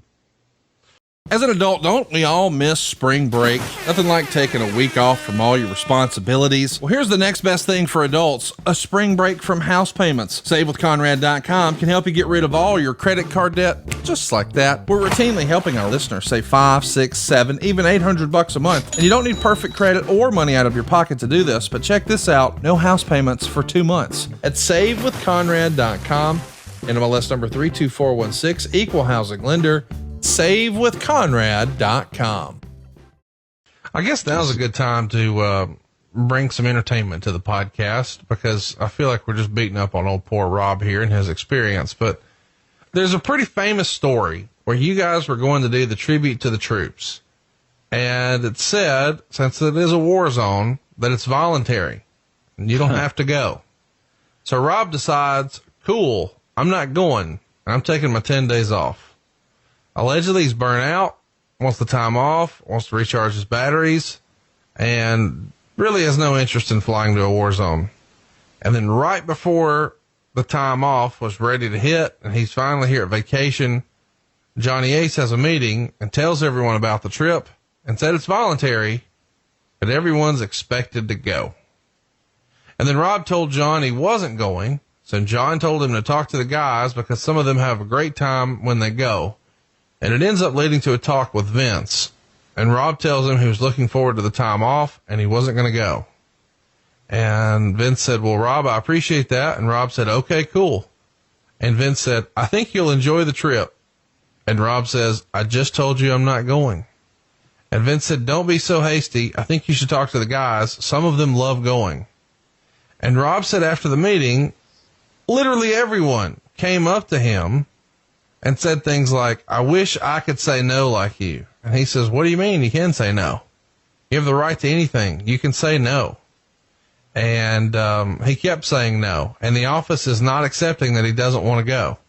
And it leads to a point to where Rob decides to talk to Vince right after the show's ended. And he remembers waiting for Vince, is getting angrier and angrier. And he's decided that he's willing to accept any consequences. If Vince wants to fire him, suspend him, whatever, he's ready to accept it. But he's upset that Vince feels like he has so much power over him to the point that he can make him go, even if he says he doesn't want to go. And he even considers, allegedly, asking Vince if he wants to play pick-a-hand. And at least in his mind is mentally preparing, what would happen if I slapped the shit out of Vince McMahon? Certainly I would be fired. And eventually, the location is moved to a less secure location. So the voluntary became very voluntary. And during another meeting with John, addressing this location change, he says in front of everyone, Rob, I know you're not going. Tell me about this tributes to the troops thing, which really grew to be one of the more legendary backstage things with Rob Van Dam.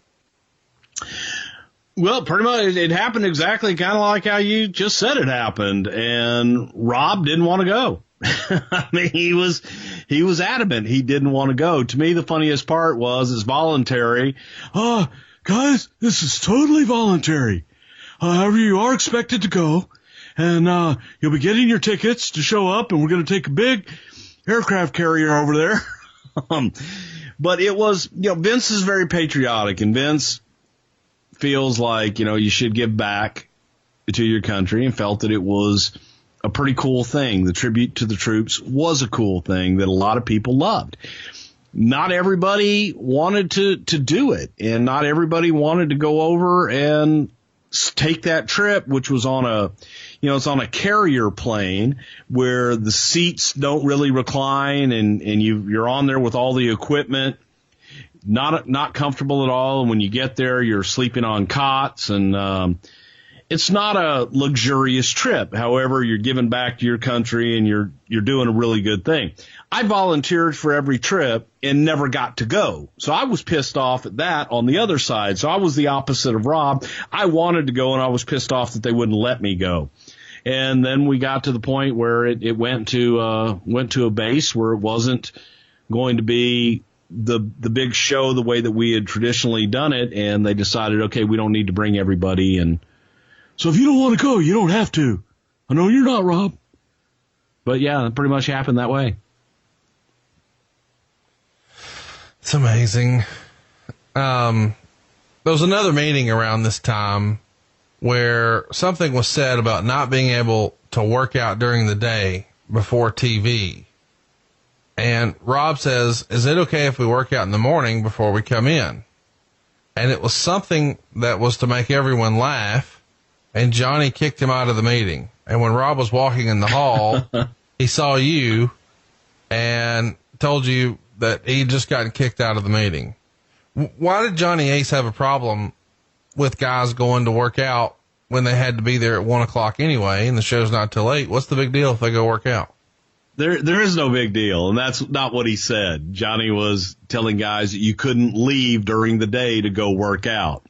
And Rob then made the guys, TV days, you can't be going off to work out. And then Rob made the smart ass comment of, is it okay if we work out before we get to TV? And Johnny was having a bad day, probably coming right out of an ass chewing from Vince, and kicked him out of the meeting. I remember coming out because seeing some talent in the hall, I knew everybody was supposed to be in a meeting. So I was like, Rob, what the hell are you doing? Oh, Johnny kicked me out of the meeting. I was like, what did you do? And he told me, I thought it was funny. I thought it was an attempt at levity. I thought it was funny. I would have laughed at it and just moved on. But I think Johnny was kind of having a bad day. And, you could just leave. On December 28th, Rob and Ray beat Eddie and Booker to retain the tag titles. And during the match, RVD and Ray did a move where Rob would pick Ray up in an atomic drop position, and then they both drop a leg. So all four of their legs do the leg drop, and they called it the 420 leg drop. And on commentary, Cole explained the 420 leg drop is 4 legs and their combined shoe sizes. Rob is a 12, Ray is an 8, so 20. And Rob said that Paul came to him and said, Vince wants to know, is that a drug reference? And Rob said, no, there's 4 legs and our combined shoe size. He wears an 8 and I wear a 12. So Paul went back and told Vince that. He okayed it, and that's the line they fed Cole. How fucking great is this? Makes sense to me. I love it. Kind of like today's 420, isn't it? Similar. Go ahead. January of 2005, Rob hurts his knee here when he's teaming with Ray and they're wrestling the Basham brothers. They go up for a backdrop, and something happened when he landed. He could feel his ACL snap, and it had been bothering him since 2001, but it was just getting thinner and thinner, and it finally snapped. And he said when it happened, he couldn't straighten his leg all the way out, and he couldn't bend on it. It was in a locked position. So he thought he had to get the surgery and just go right for it. So, of course, he's got to lose the tag titles, and they do that in a fatal 4-way match where the Basham brothers win the titles. And he's out for the entire year of 2005, but he says that was his favorite year of their career because he got paid for a whole year to sit at home.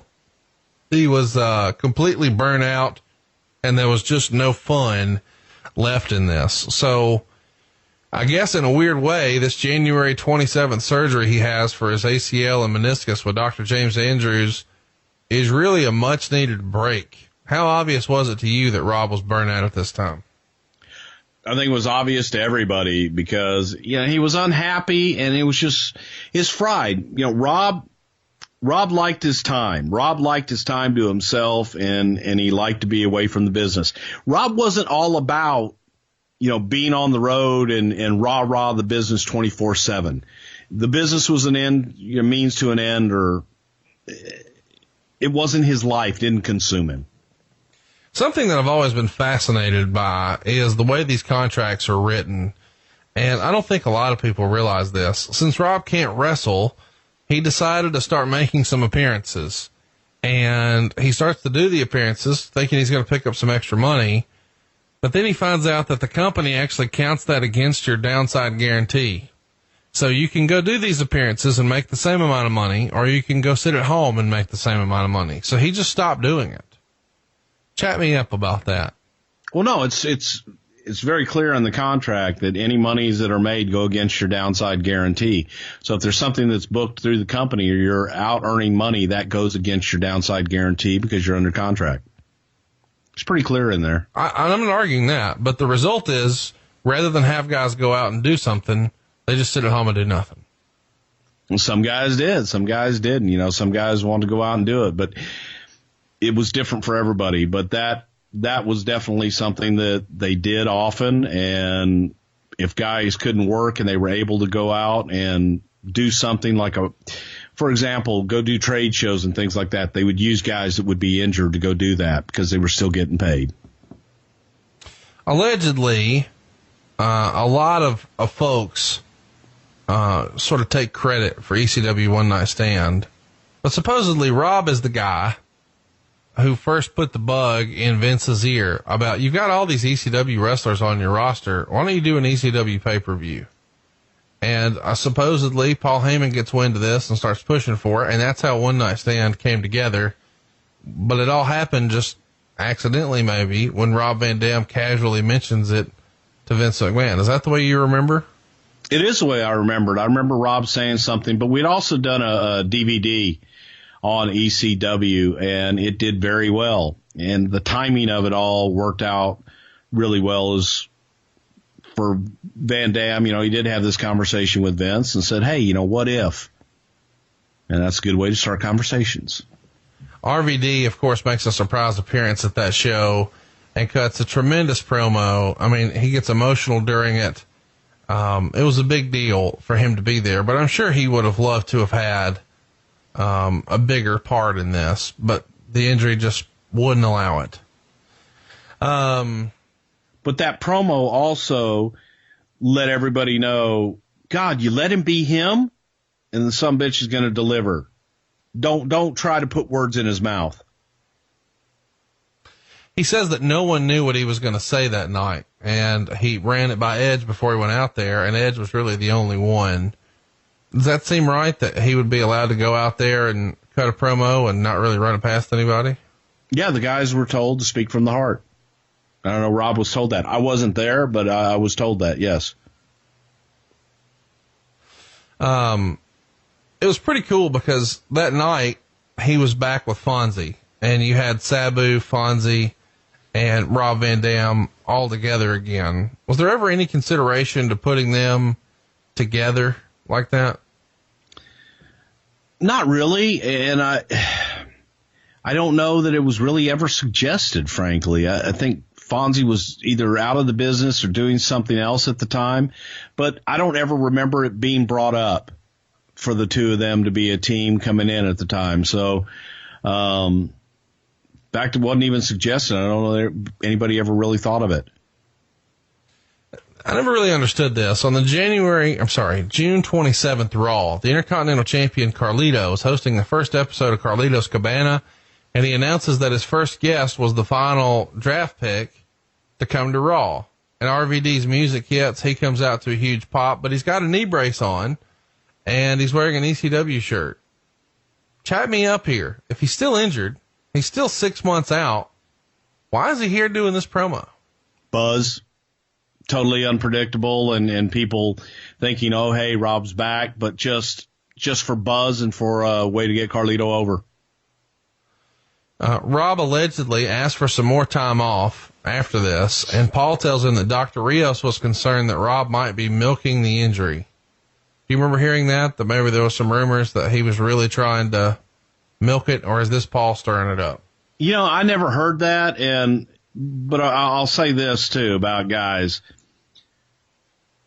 I remember, and I'll use Mark Merrow as an example. Mark Merrow going in and he had the same injury, and Mark overtrained and came back way too soon and ended up being out even longer than if he had just done his rehab the way he was supposed to do it and come back in a reasonable time. So I don't think anybody was going to Rob saying, hey, come back, because we had already experienced guys who rushed their rehab to come back too soon and ended up being out a lot longer than if they had originally just taken their time. So that one's news to me. I don't remember ever hearing that during that time, and we wanted Rob to come back healthy and 100%. Let's talk about Money in the Bank, because that's what we're really headed towards. He's working with Carlito on February 6th on Raw in the Road to WrestleMania tournament. He beats Carlito. The next week he beats Chris Masters. There's a tournament final on February 20th, and it's got RVD, of course, Big Show, and Triple H. You already know who won that. And then on February 27th, there's a qualifying match. RVD gets a win over Trevor Murdoch. And then on March 20th, there's a three-way, and Benjamin beats RVD and Flair to retain. And that all brings us to April 2nd, WrestleMania. And Rob Van Dam beats Ric Flair, Shelton Benjamin, Bobby Lashley, Fit Finlay, and Matt Hardy in a Money in the Bank match. Pretty big moment here. I think the highlight, at least for me, is Shelton running the ladder. What do you remember about this 5-star frog splash finish to Money in the Bank? It got 3.25 stars. Huge landmark match for Rob Van Dam here. It was, and the part that I remember most about this whole match was the debate on the finish. Who's going to win Money in the Bank, and what are we going to do with it? There was a big push for Shelton to win, and let this be Shelton's moment to, step out of the box and put the shine on Shelton. Bobby Lashley was a logical look. Look at him. Bobby Lashley should get it. What if Ric Flair, out of nowhere, nobody expects it, and Ric Flair's walking around with an opportunity, one more shot to be the WWE champion. This could be Rob Van Dam's time. God, who would ever expect Matt Hardy to win the son of a bitch? What if? So everybody in the match, there were people fighting for him, and the scenarios kept rolling over and over and over again to finally Vince just saying, RVD it is. Nobody's going to call it. And that was it. But it was a debate up until that weekend as to who was going to win Money in the Bank. Let me encourage everybody to go watch this. It's a fun match. It's only 12 minutes. WrestleMania 22. It's from April 2nd, 2006. We're going to cover it in long form sometime, but go watch this Money in the Bank match. It's something to see, man. He's working house shows through the rest of April against Shelton Benjamin and Matt Striker, and that gets us to Backlash, where he would beat Shelton Benjamin to become the Intercontinental Champion again. And they have a pretty good match. I was always a Shelton fan. Glad to see him back doing his thing in the WWE. 3.25 stars here. What'd you think of RVD's first featured match back like this at a pay-per-view for the Intercontinental title with Shelton? I thought it was great on both parts, and I thought it was another opportunity to really shine Shelton and show what he could do. Shelton Benjamin is another one of those guys that a natural athlete, natural charisma, maybe missing it somewhere along the way, but God, I think that Shelton could have done a whole hell of a lot more, and hopefully he will in the future. But this was an opportunity, and I thought it shined both guys and put a spotlight on them in a positive way. It's worth mentioning here, he's got the Money in the Bank briefcase, and now he's the Intercontinental Champion, which is kind of fun. Let's fast forward 2 weeks. The WWE title and the Intercontinental title are on the line when RVD is teaming with Cena to take on Triple H, Benjamin, and Masters. Benjamin wins the Intercontinental title by beating RVD.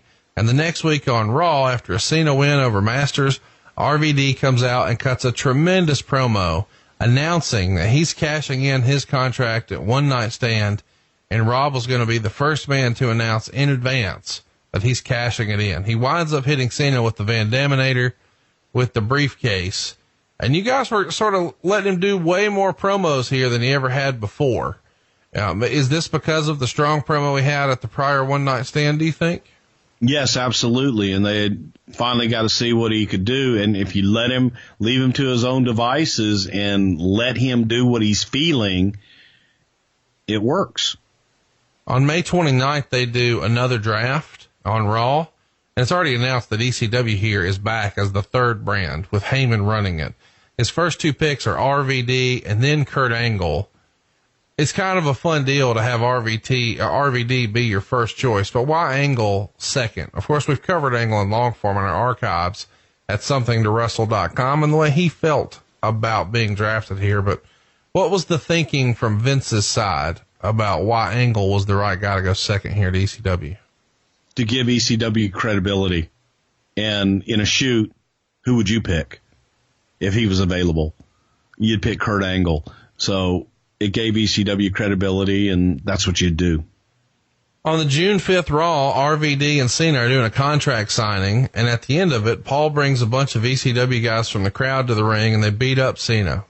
Sabu goes down with a chair, and then put Cena through the table before the WWE guys come out.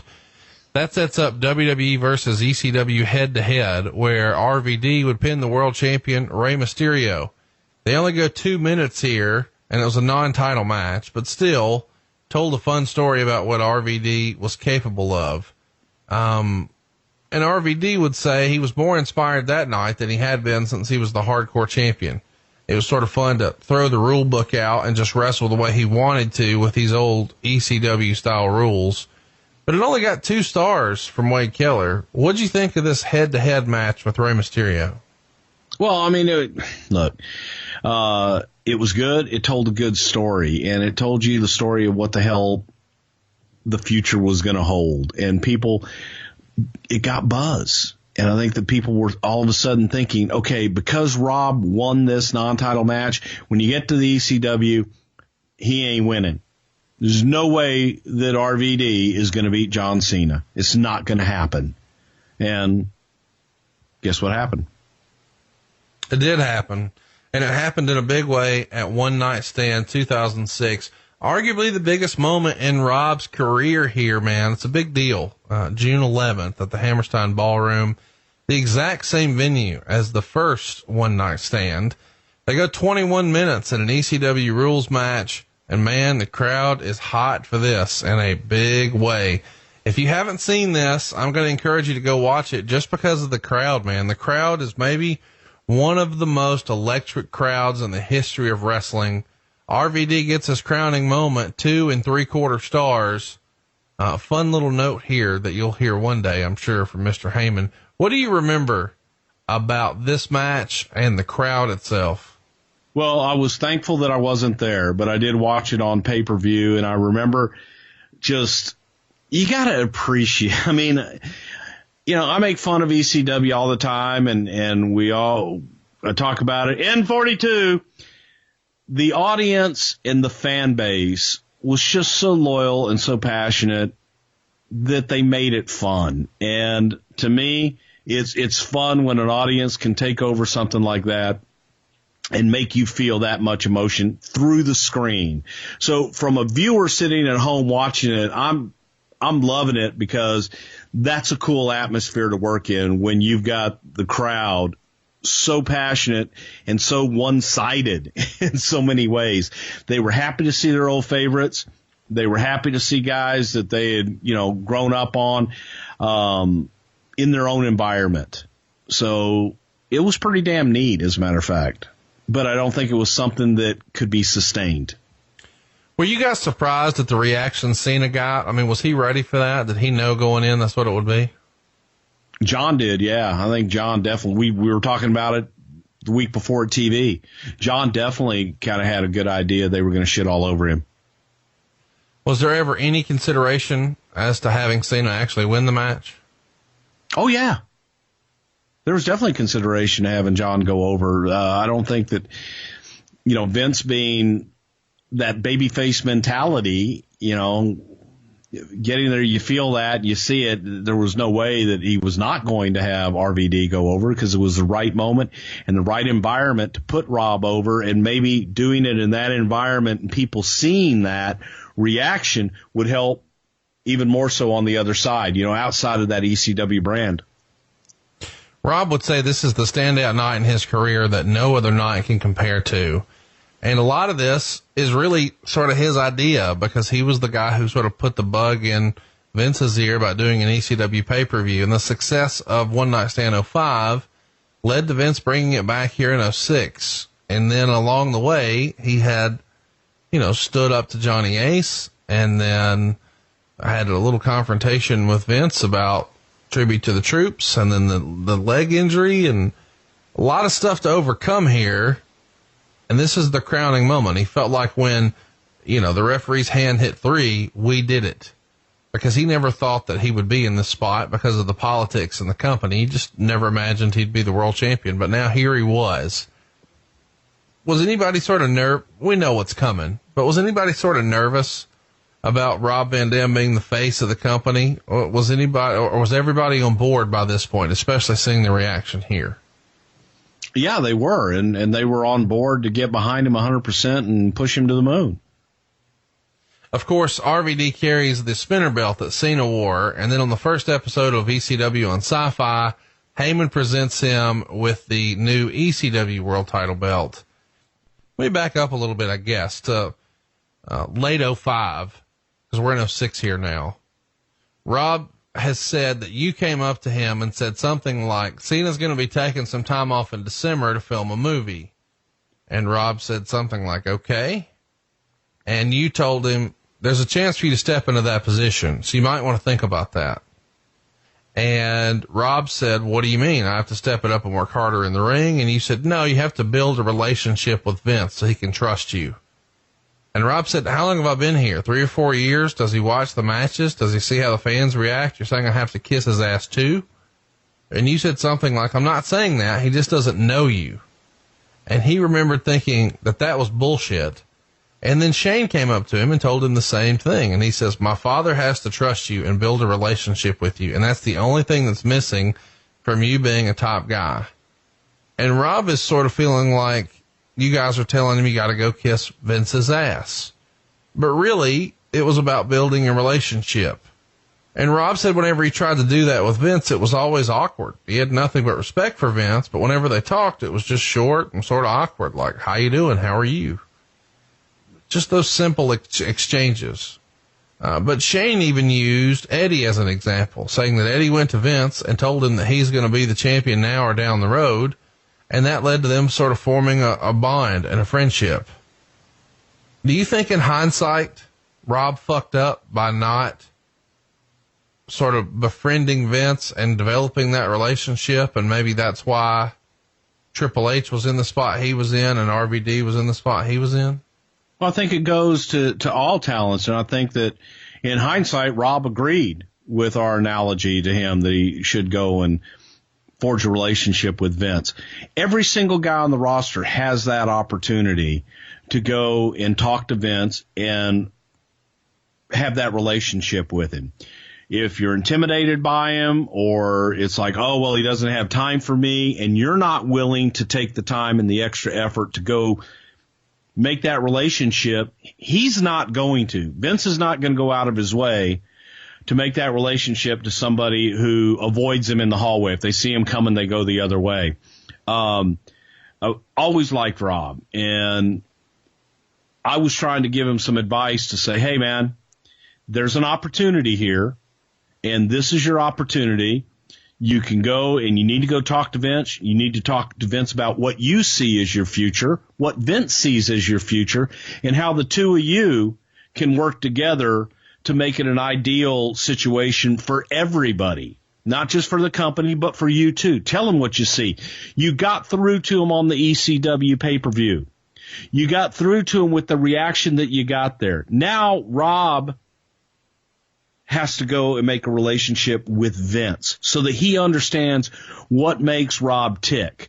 And Rob understands what makes Vince tick. If you guys can do that, then the rest of it is all going to come together, and it's going to be a whole hell of a lot easier for you. But if you don't make that relationship, he's hearing, second and third hand of what Rob Van Dam thinks and what Rob Van Dam thinks is good for him.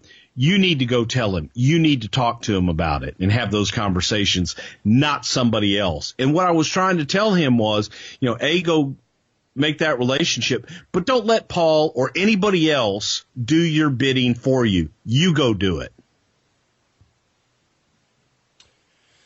RVD starts an angle with Edge after winning the title, and then he teams with Angle to beat Edge and Orton on ECW TV, and that leads to a match at Vengeance on June 25th, where he would pin Edge to retain the belt. He goes to a no contest on June 26th on Raw. The very next day on ECW, he beats Angle to retain. And then on July 2nd, in Huntington, West Virginia, for the ECW title, RVD beat Big Show.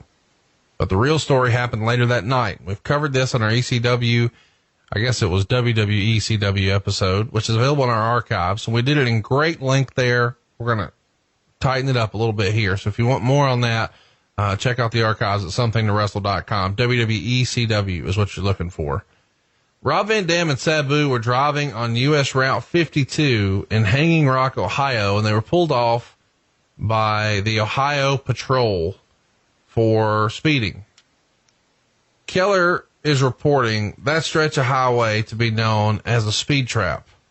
And in fact, a car with Sandman, Justin Credible, and a couple of referees were also pulled over that night, but they were just given a warning. But when the officer pulls over RVD and Sabu, well, it is 420. You know what he smelled. He searches the car and finds 18 grams of pot, which is just over half an ounce, and 8 Vicodin that belong to RVD. He also found an unused pipe commonly used for marijuana smoking and several other unidentified prescription pills that belonged to Sabu. Both were cited for drug violations and posted bond on the scene. Both must appear in court in Ironton, Ohio as a result. And this is a pretty big deal to the WWE. Marijuana is considered a banned substance. And according to the wellness policy, he's supposed to be suspended for 30 days. That would be the punishment for the first positive drug test result. Sabu was only fined $1,000. As it turns out, the pills he had were actually prescribed to him for a diagnosed medical condition, and the pipe was unused with no drug residue. Sabu had had addiction troubles in the past, so officials feared the worst when they heard that he was found with quote-unquote drug paraphernalia. At first, RVD and Sabu were concerned for their jobs, specifically Sabu, because he had much less tenure and clout than Rob Van Dam did. And apparently, somebody said, McMahon was becoming a fan of Sabu's persona and really felt Sabu was a vital member of the ECW roster at that time. So his job is safe.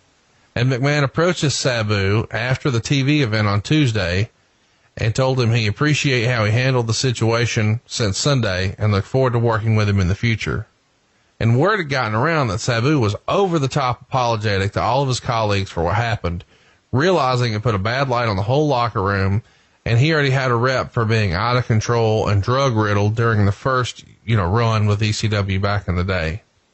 And he even went so far as to take the rap for RVD, arguing that RVD had things going his way, and it would be a shame for both of them to lose their jobs or be heavily punished for this incident.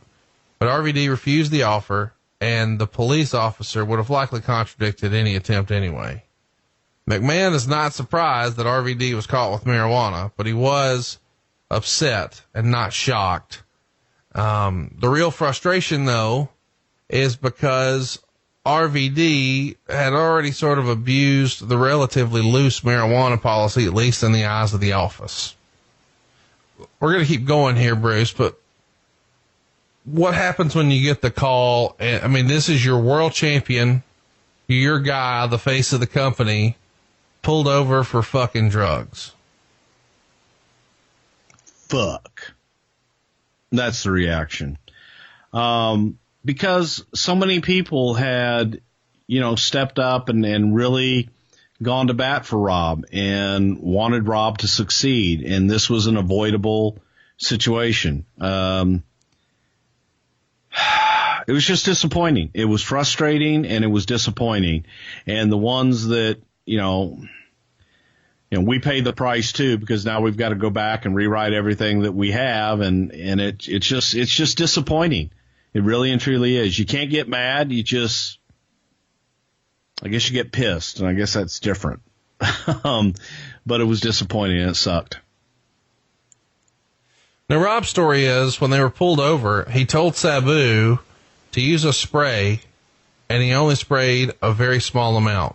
I believe it's called Ozium. Oh, it is. Which is apparently good for covering the smell of marijuana up. And Rob's contending even to this day that if Sabu would have given a couple of good sprays, this whole thing could have wound up differently. But he didn't worry that much because he'd been pulled over before. He'd been kicked out of hotels. He'd been charged extra for stinking up the rental cars.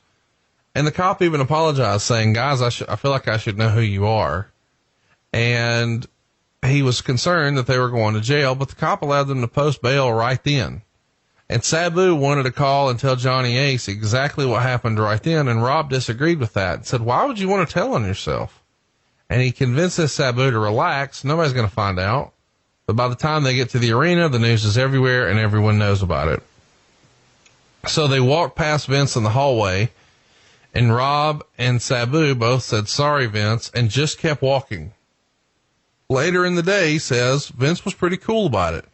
He told Rob he's going to be suspended for 30 days, and he'll have to drop the WWE title tonight and the ECW title the next day, and told him to take these 30 days and get some rest. So all of a sudden, the booking and the plans change. Now, that's what Rob saw. How do you remember Vince handling this, Bruce? Just that matter of fact. Guys, taking the title off of Rob, and he's gone. Next. And that's it. It was interesting on the Andre the Giant documentary where Vince talks about how he has an ability to erase negative things from his mind. I get rid of it, he says. Or get rid of it. Yeah. And I guess I have that same thing because, sometimes you forget if it didn't happen or it changed, you forget what you were going to do, or you forget that negative shit sometimes. And that's what he did. He was over it. We have to fix this and we have to move on, take care of our business. It's a weird deal because, the day after this happens, he drops the belt to Edge on Raw, and then the next day he drops the ECW title to Big Show. And both of those happened in Philadelphia, where ECW helped make Rob famous. And Rob is pretty depressed here, feels pretty low and like he's let everybody and himself down. And he sort of jokes about it on MySpace, saying, well, I guess I can clean out my garage and check out that new Superman movie. And that goes viral with the stoner crowd. I think it even made high times. But at the end of the 30 days, he's asking for more time off here because he's still in this head funk. But Paul refuses to put the request in, saying they won't like that. So let's set the record straight here. What were the plans going to be had Rob not gotten arrested? Well, see, I prefaced it with, I don't remember, because it was, once that happened and you move on, you now have to come up with new stuff. And it was also new with Rob. I don't remember where the hell we were going. And when you have to change directions like that, you focus so much on what am I going to do now and what's next. You can't. Sometimes you remember, sometimes you don't. In this case, I don't remember because it didn't matter. It just, at that point, it didn't matter. You erase it from your mind. And if you keep it in your head, you keep going back to, well, we were going to do this or we were going to do that. And if you do that, it fucks up your thinking to come up with something new for the future. Rob says when he comes back, ECW is not drawing at all. And he says they had a pretty shitty marketing budget and they're really just promoting the shows on the internet, and they're not drawing anything as a result. And he says the WWE maybe thought the word hardcore really just meant running shitty venues. And allegedly they had 3 convos, Vince and Rob, about the direction of ECW. And they were all pretty much based around anything goes in ECW. And that's what makes it work. You've already got Raw and SmackDown, so let's just do the old ECW style matches. And allegedly, Vince told Rob, I've got to have rules. My referees have got to have credibility. And Rob said, that's what makes it different. ECW can't have rules. And allegedly, Vince says, people don't remember the old ECW. And Rob argued, how can you say that? Why do you think they chant ECW? And Vince said, because I trained them to do that. And Rob realized, okay, I'm not winning this conversation. Do you think that's accurate? Do you think Vince thinks he trained the audience to chant ECW?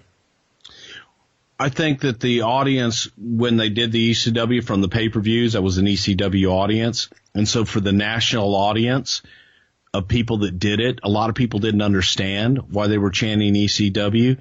ECW, outside of the pocket where they were really popular, there weren't a lot of people that knew. So for the national basis, that's where Vince is talking about. Yes, he did train a national audience to chant ECW. Sometimes they didn't understand why they were chanting it, other than it got a reaction for the ECW guys. And that's what he meant by that. But the whole style of ECW, everything about it, as soon as you put the constraints on, it couldn't be what they wanted it to be. It couldn't, you couldn't go there.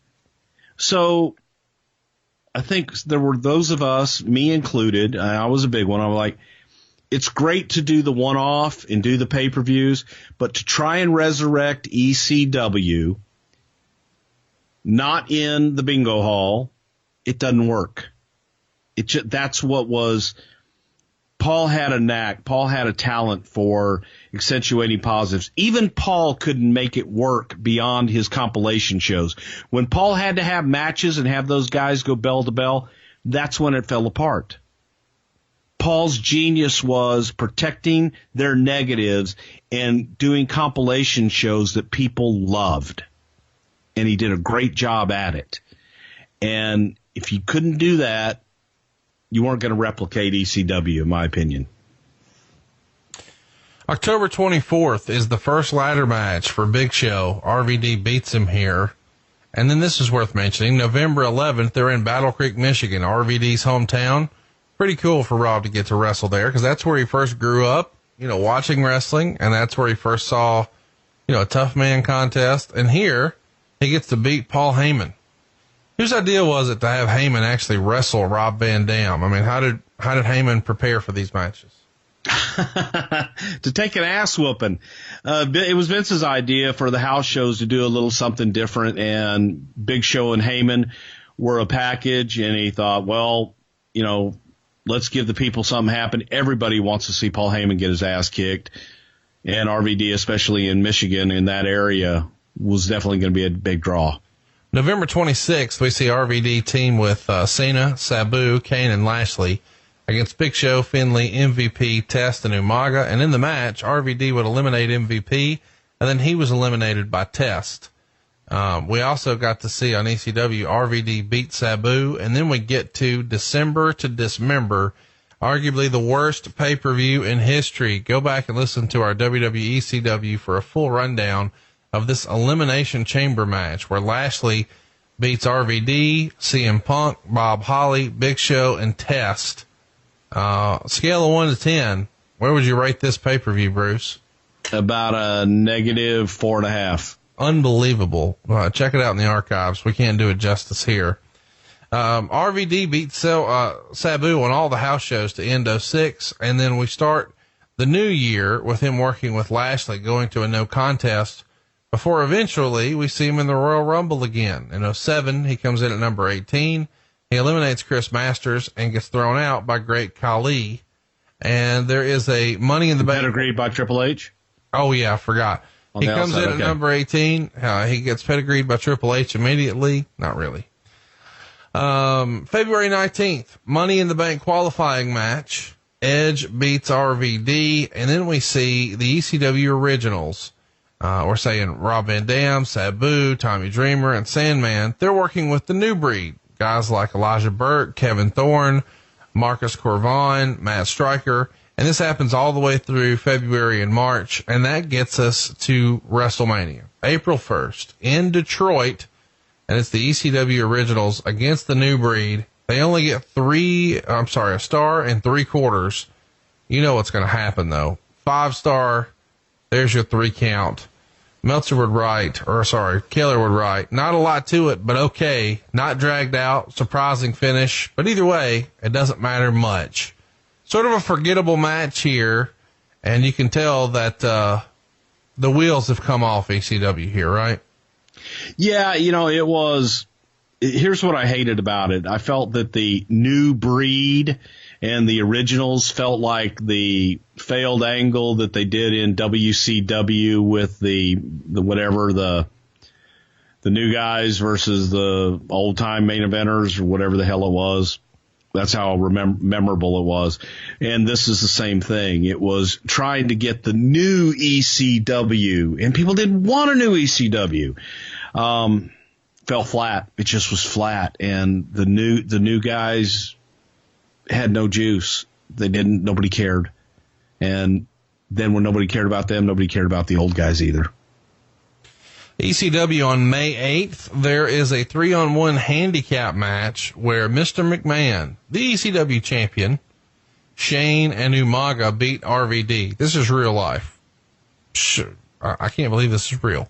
Vince McMahon was the ECW world champion. Go listen to it. WWE ECW in the archive, somethingtowrestle.com.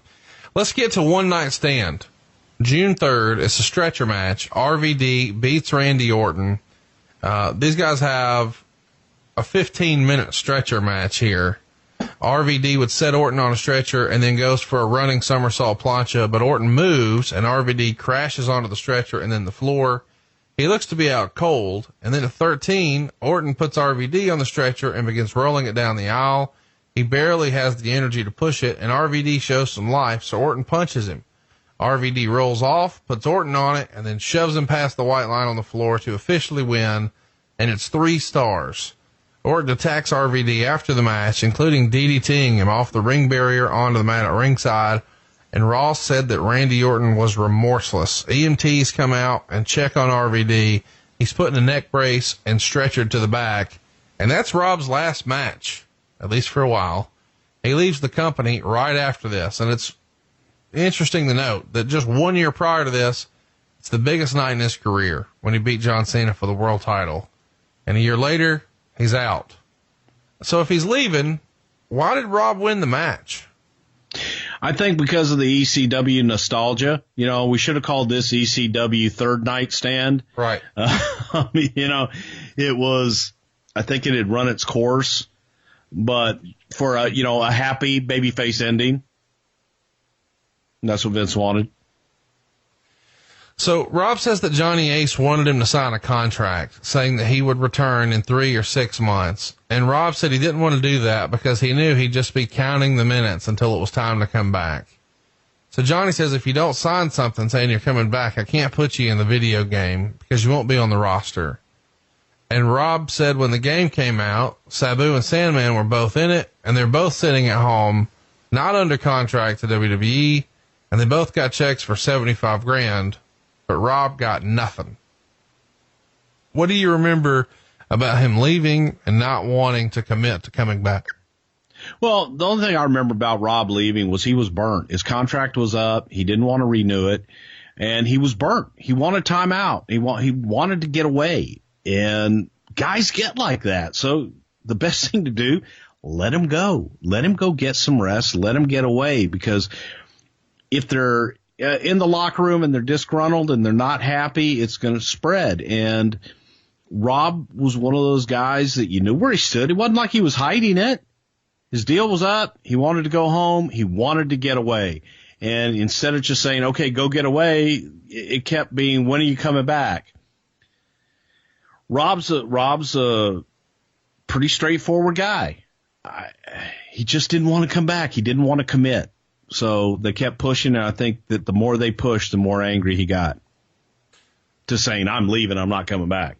He did come back for one match on the 15th anniversary episode of Raw on December 10th, and he beat Santino Marella. And when he's there, they try to get him to re-sign, but he says he's not ready to come back. And years later, he worked all over the world. He would be in TNA by the March 2010 time frame, and he beat the current champ, AJ Styles, to win the TNA world title there. He also won the X Division championship. He had a good run for TNA and eventually returns to the WWE in 2013 at Money in the Bank, and he stayed until August of 2014. Bruce, your opinion. Do you think Rob Van Dam is Hall of Fame worthy? I do.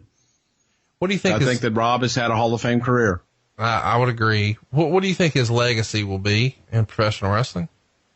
I think his legacy is going to be that hardcore and an ECW original. But I think when you look at guys that identify with ECW as far as singles, you're going to look at RVD and Tommy Dreamer, but RVD is going to be at the top of that heap. Let's do some questions, and we're going to do them right now. And we got these questions from Facebook. We're going to do them rapid fire. And if you'd like to ask a question for next week's episode, which will be Unforgiven 1998, that's right, a fucking inferno match. The Undertaker and Kane in a ring of fire for real. We're going to be covering that next week. And if you've got a question, you can ask those questions right now on Facebook and Twitter. On Facebook, it's easy. It's facebook.com/something to wrestle. And you also get lots of other stuff. Like as soon as our show debuted on the WWE Network this past week, Bruce was on there answering your follow-up questions about WrestleMania 14 live. You never know when Bruce is going to do that. But I do know that nearly every day he does the Morning Deuce with Bruce, and you get a little bit extra on your Bruce Prichard content. So check it out there. Or on Twitter, we're at Prichard Show. Bruce, are you ready for these questions? Fire off. Robert wants to know, were there any other points in RVD's career where he was slotted to come in or came very close to winning the world's title other than his 06 run? No, there weren't. When he originally came in, Paul pushed really hard for him to come right in and win the championship, but it was never a serious idea. Shade wants to know, what was Vince's overall opinion of Rob Van Dam? I think at first the jury was out with Vince, but once Rob kind of established himself, I think that Vince genuinely liked Rob. Carl wants to know, did Bruce ever partake in the herb with Mr. Van Dam? In Vancouver, yes, I did, at Blunt Brothers Cafe. Should I tell that story? Let's do it. Okay. So in Vancouver, there's a block where, like, I think 4 blocks square where pot was legal. Now, you couldn't buy it.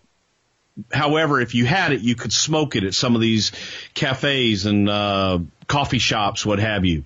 So a buddy of mine and I got there early, and we wanted to go and see what this coffee shop thing in Vancouver was all about. And I got there and immediately went to the crew guys because they always know where to go and what to do. And I said, hey, what's the deal with the pot being legal? And I said, well, what you do is you go to this place called Blunt Brothers. You go in and you go to the back, and there's going to be a jukebox there. You go to the jukebox and you stand there and look at the jukebox. There's a sign on the jukebox, and it says out of order. But you still look like you're going to pick a song, and a guy's going to come up to you and he's going to say, hey, it's out of order, but I'm not. Just tell him what you want, and he'll give you whatever you need, and then you can smoke it in there and have coffee and cookies or whatever. So my buddy and I get there, and we go to Blunt Brothers Cafe. We go back to the back, and I'm looking around for a jukebox. I don't see a jukebox. So I remember he said it was near the bathroom. I'm thinking, is it in the bathroom? So I go in the bathroom. There's no jukebox. A little disappointed because we have nothing to smoke. We don't know anybody there. And we start to walk out. And as we start to walk out, the guy at the front says, hey, is RVD coming by later on? And we realize, okay, he knows who we are, and he knows who Rob is. I'm going to go ask him. And I go back, I don't know. But, hey, can you tell me what the gimmick is here? He says, well, it's legal to have and to smoke. However, you can't buy it. We can't sell it, and you can't buy it in here. So, well, how do you get it if you don't have any? We came over from the States. We don't have anything with us. He says, well, that's easy. You go down to the bottom of the hill, and there's a bar. You go in the bar, and you go to the back, and there's a jukebox. Now, the jukebox is going to have a sign on it, out of order. But you stare at the jukebox, and after a while, a guy's going to come up to you and say, hey, it's out of order, but I'm not. Tell them what you need, and then you can bring it back here and smoke it. Right about that time, around the corner comes RVD, and we were saved. So it was the first time I ever smoked oil and all kinds of stuff. But, I partook with RVD legally in Vancouver, British Columbia at Blunt Brothers Cafe. Highly recommended. Doug wants to know, who had the better frog splash, RVD, Eddie, or D'Lo? I'm partial to Eddie. Manny wants to know, did Vince ever want to cut RVD's hair?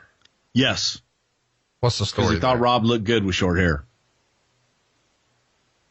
Okay. Jerry wants to know, did Bruce and Vince know what RVD 420 stood for? Well, yeah, wasn't that the tag team 4 thing and 20 shoe size? Yes. Okay. Thank you. Ryan says, it really bothers me RVD blew his chance with the world titles. He was always one of my favorites and an amazing performer. He's finally getting his big push. What do you think his full potential could have been had that not happened? Could he have main evented a WrestleMania? I think that Rob could have main evented a WrestleMania. I think that Rob would have done well in Hollywood as well. I think that Rob could have been kind of that matinee idol guy for the company. Well, there you go. Patty wants to know, were there ever any plans to push RVD back into the title scene after his suspension? I think Vince wanted to kind of play it out and see what happened, but initially, no. Brian wants to know, who was RVD's best tag team title partner? Booker T, Kane, or Rey Mysterio? My favorite was Kane. I actually liked the Rey one the best.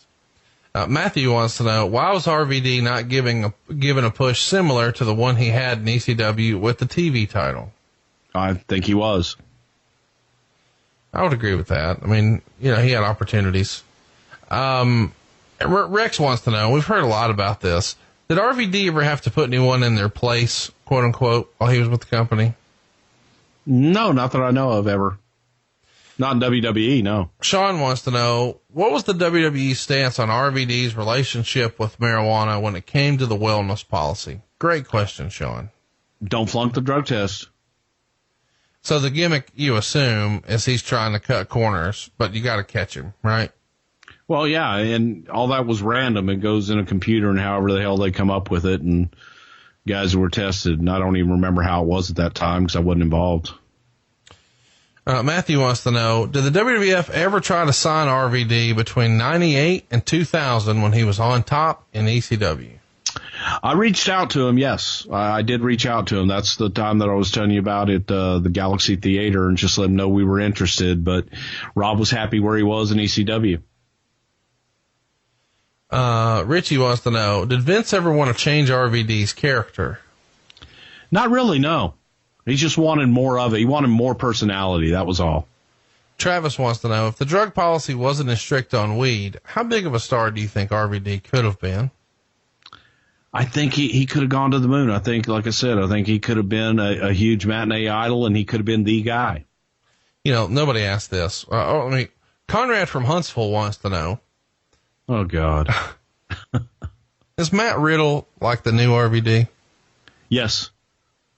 Matt Riddle's got a ton of talent, and, he was undefeated in UFC, but didn't want to stop smoking weed. But he's got a shitload of talent, man. I think he's another one that could be a huge star. I mean, he's got money dripping. I mean, you can just look at him and say, fuck, Vince is going to love him. But then there's this other thing, and you're like, well, I don't know. Yeah. But, just natural ability and look, and he's got it. I love him. Mike wants to know, has Bruce ever tried to do the world record lift RVD does, the Van Dam lift? I taught him how to do that, yeah. I love you for that. And you taught him because you're a three-time Black Belt Hall of Fame. I like he did it 3 times, too. Frederick wants to know, did Paul Heyman push RVD to win the world title? Absolutely. Paul pushed from the moment that RVD came in to have him win the world title. Danny wants to know, did y'all know that RVD was the whole fucking show at the beginning of the Invasion angle? Or was it after he saved that shitty Invasion pay-per-view with Jeff Hardy? I don't know what shitty Invasion pay-per-view he's talking about. I thought Invasion was pretty good. So did I. Well, listen, I know what's going to be good next week, and it's going to be all about Unforgiven 1998, and you don't want to miss this. Go vote in our poll right now. And Bruce, this is an interesting poll that we have this week. Let's go ahead and give them poll topic number 1. In Your House 15, A Cold Day in Hell. Now, this goes down on May 11th, 1997. And we want to bring this to you because it's sort of interesting what happens on this one. We've got Mankind working with Rocky Maivia long before he was The Rock. We've also got Ken Shamrock and Vader in a no-holds-barred match. But on top, we've got Stone Cold Steve Austin headlining a pay-per-view against The Undertaker for the world title. What might we talk about if this May 97 Richmond, Virginia pay-per-view wins the poll? Well, we're going to talk about just I think this was the first time that Stone Cold and Undertaker had ever headlined, and it was a collision of the two titans. It was a great storyline leading up to it.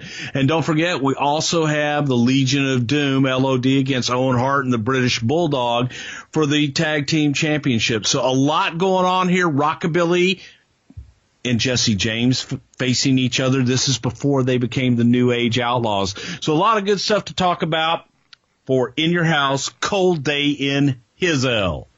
Poll topic number 2, somebody that I hope we get to cover. It's my man Earthquake. And, man, I hated this dude when I was a kid. He nearly ended Hulkamania. It's John Tenta, and we want to cover him because John Tenta is somebody that we haven't celebrated enough here, boys and girls. What might we talk about if Earthquake wins the poll?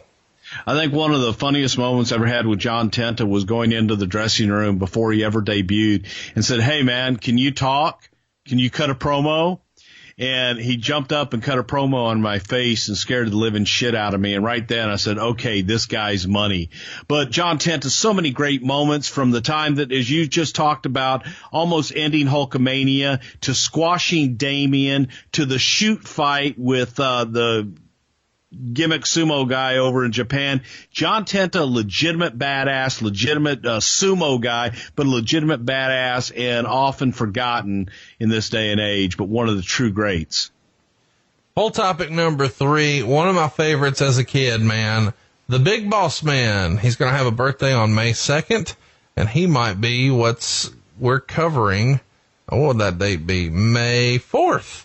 So on our May 4th poll, will it be Big Boss Man? And if so, what might we cover, Bruce? Well, we're going to talk all about how he even became the Big Boss Man. The first vignettes going into a prison in Danbury, Connecticut. And that prison has much significance later on, which we will talk about if the Big Boss Man comes up.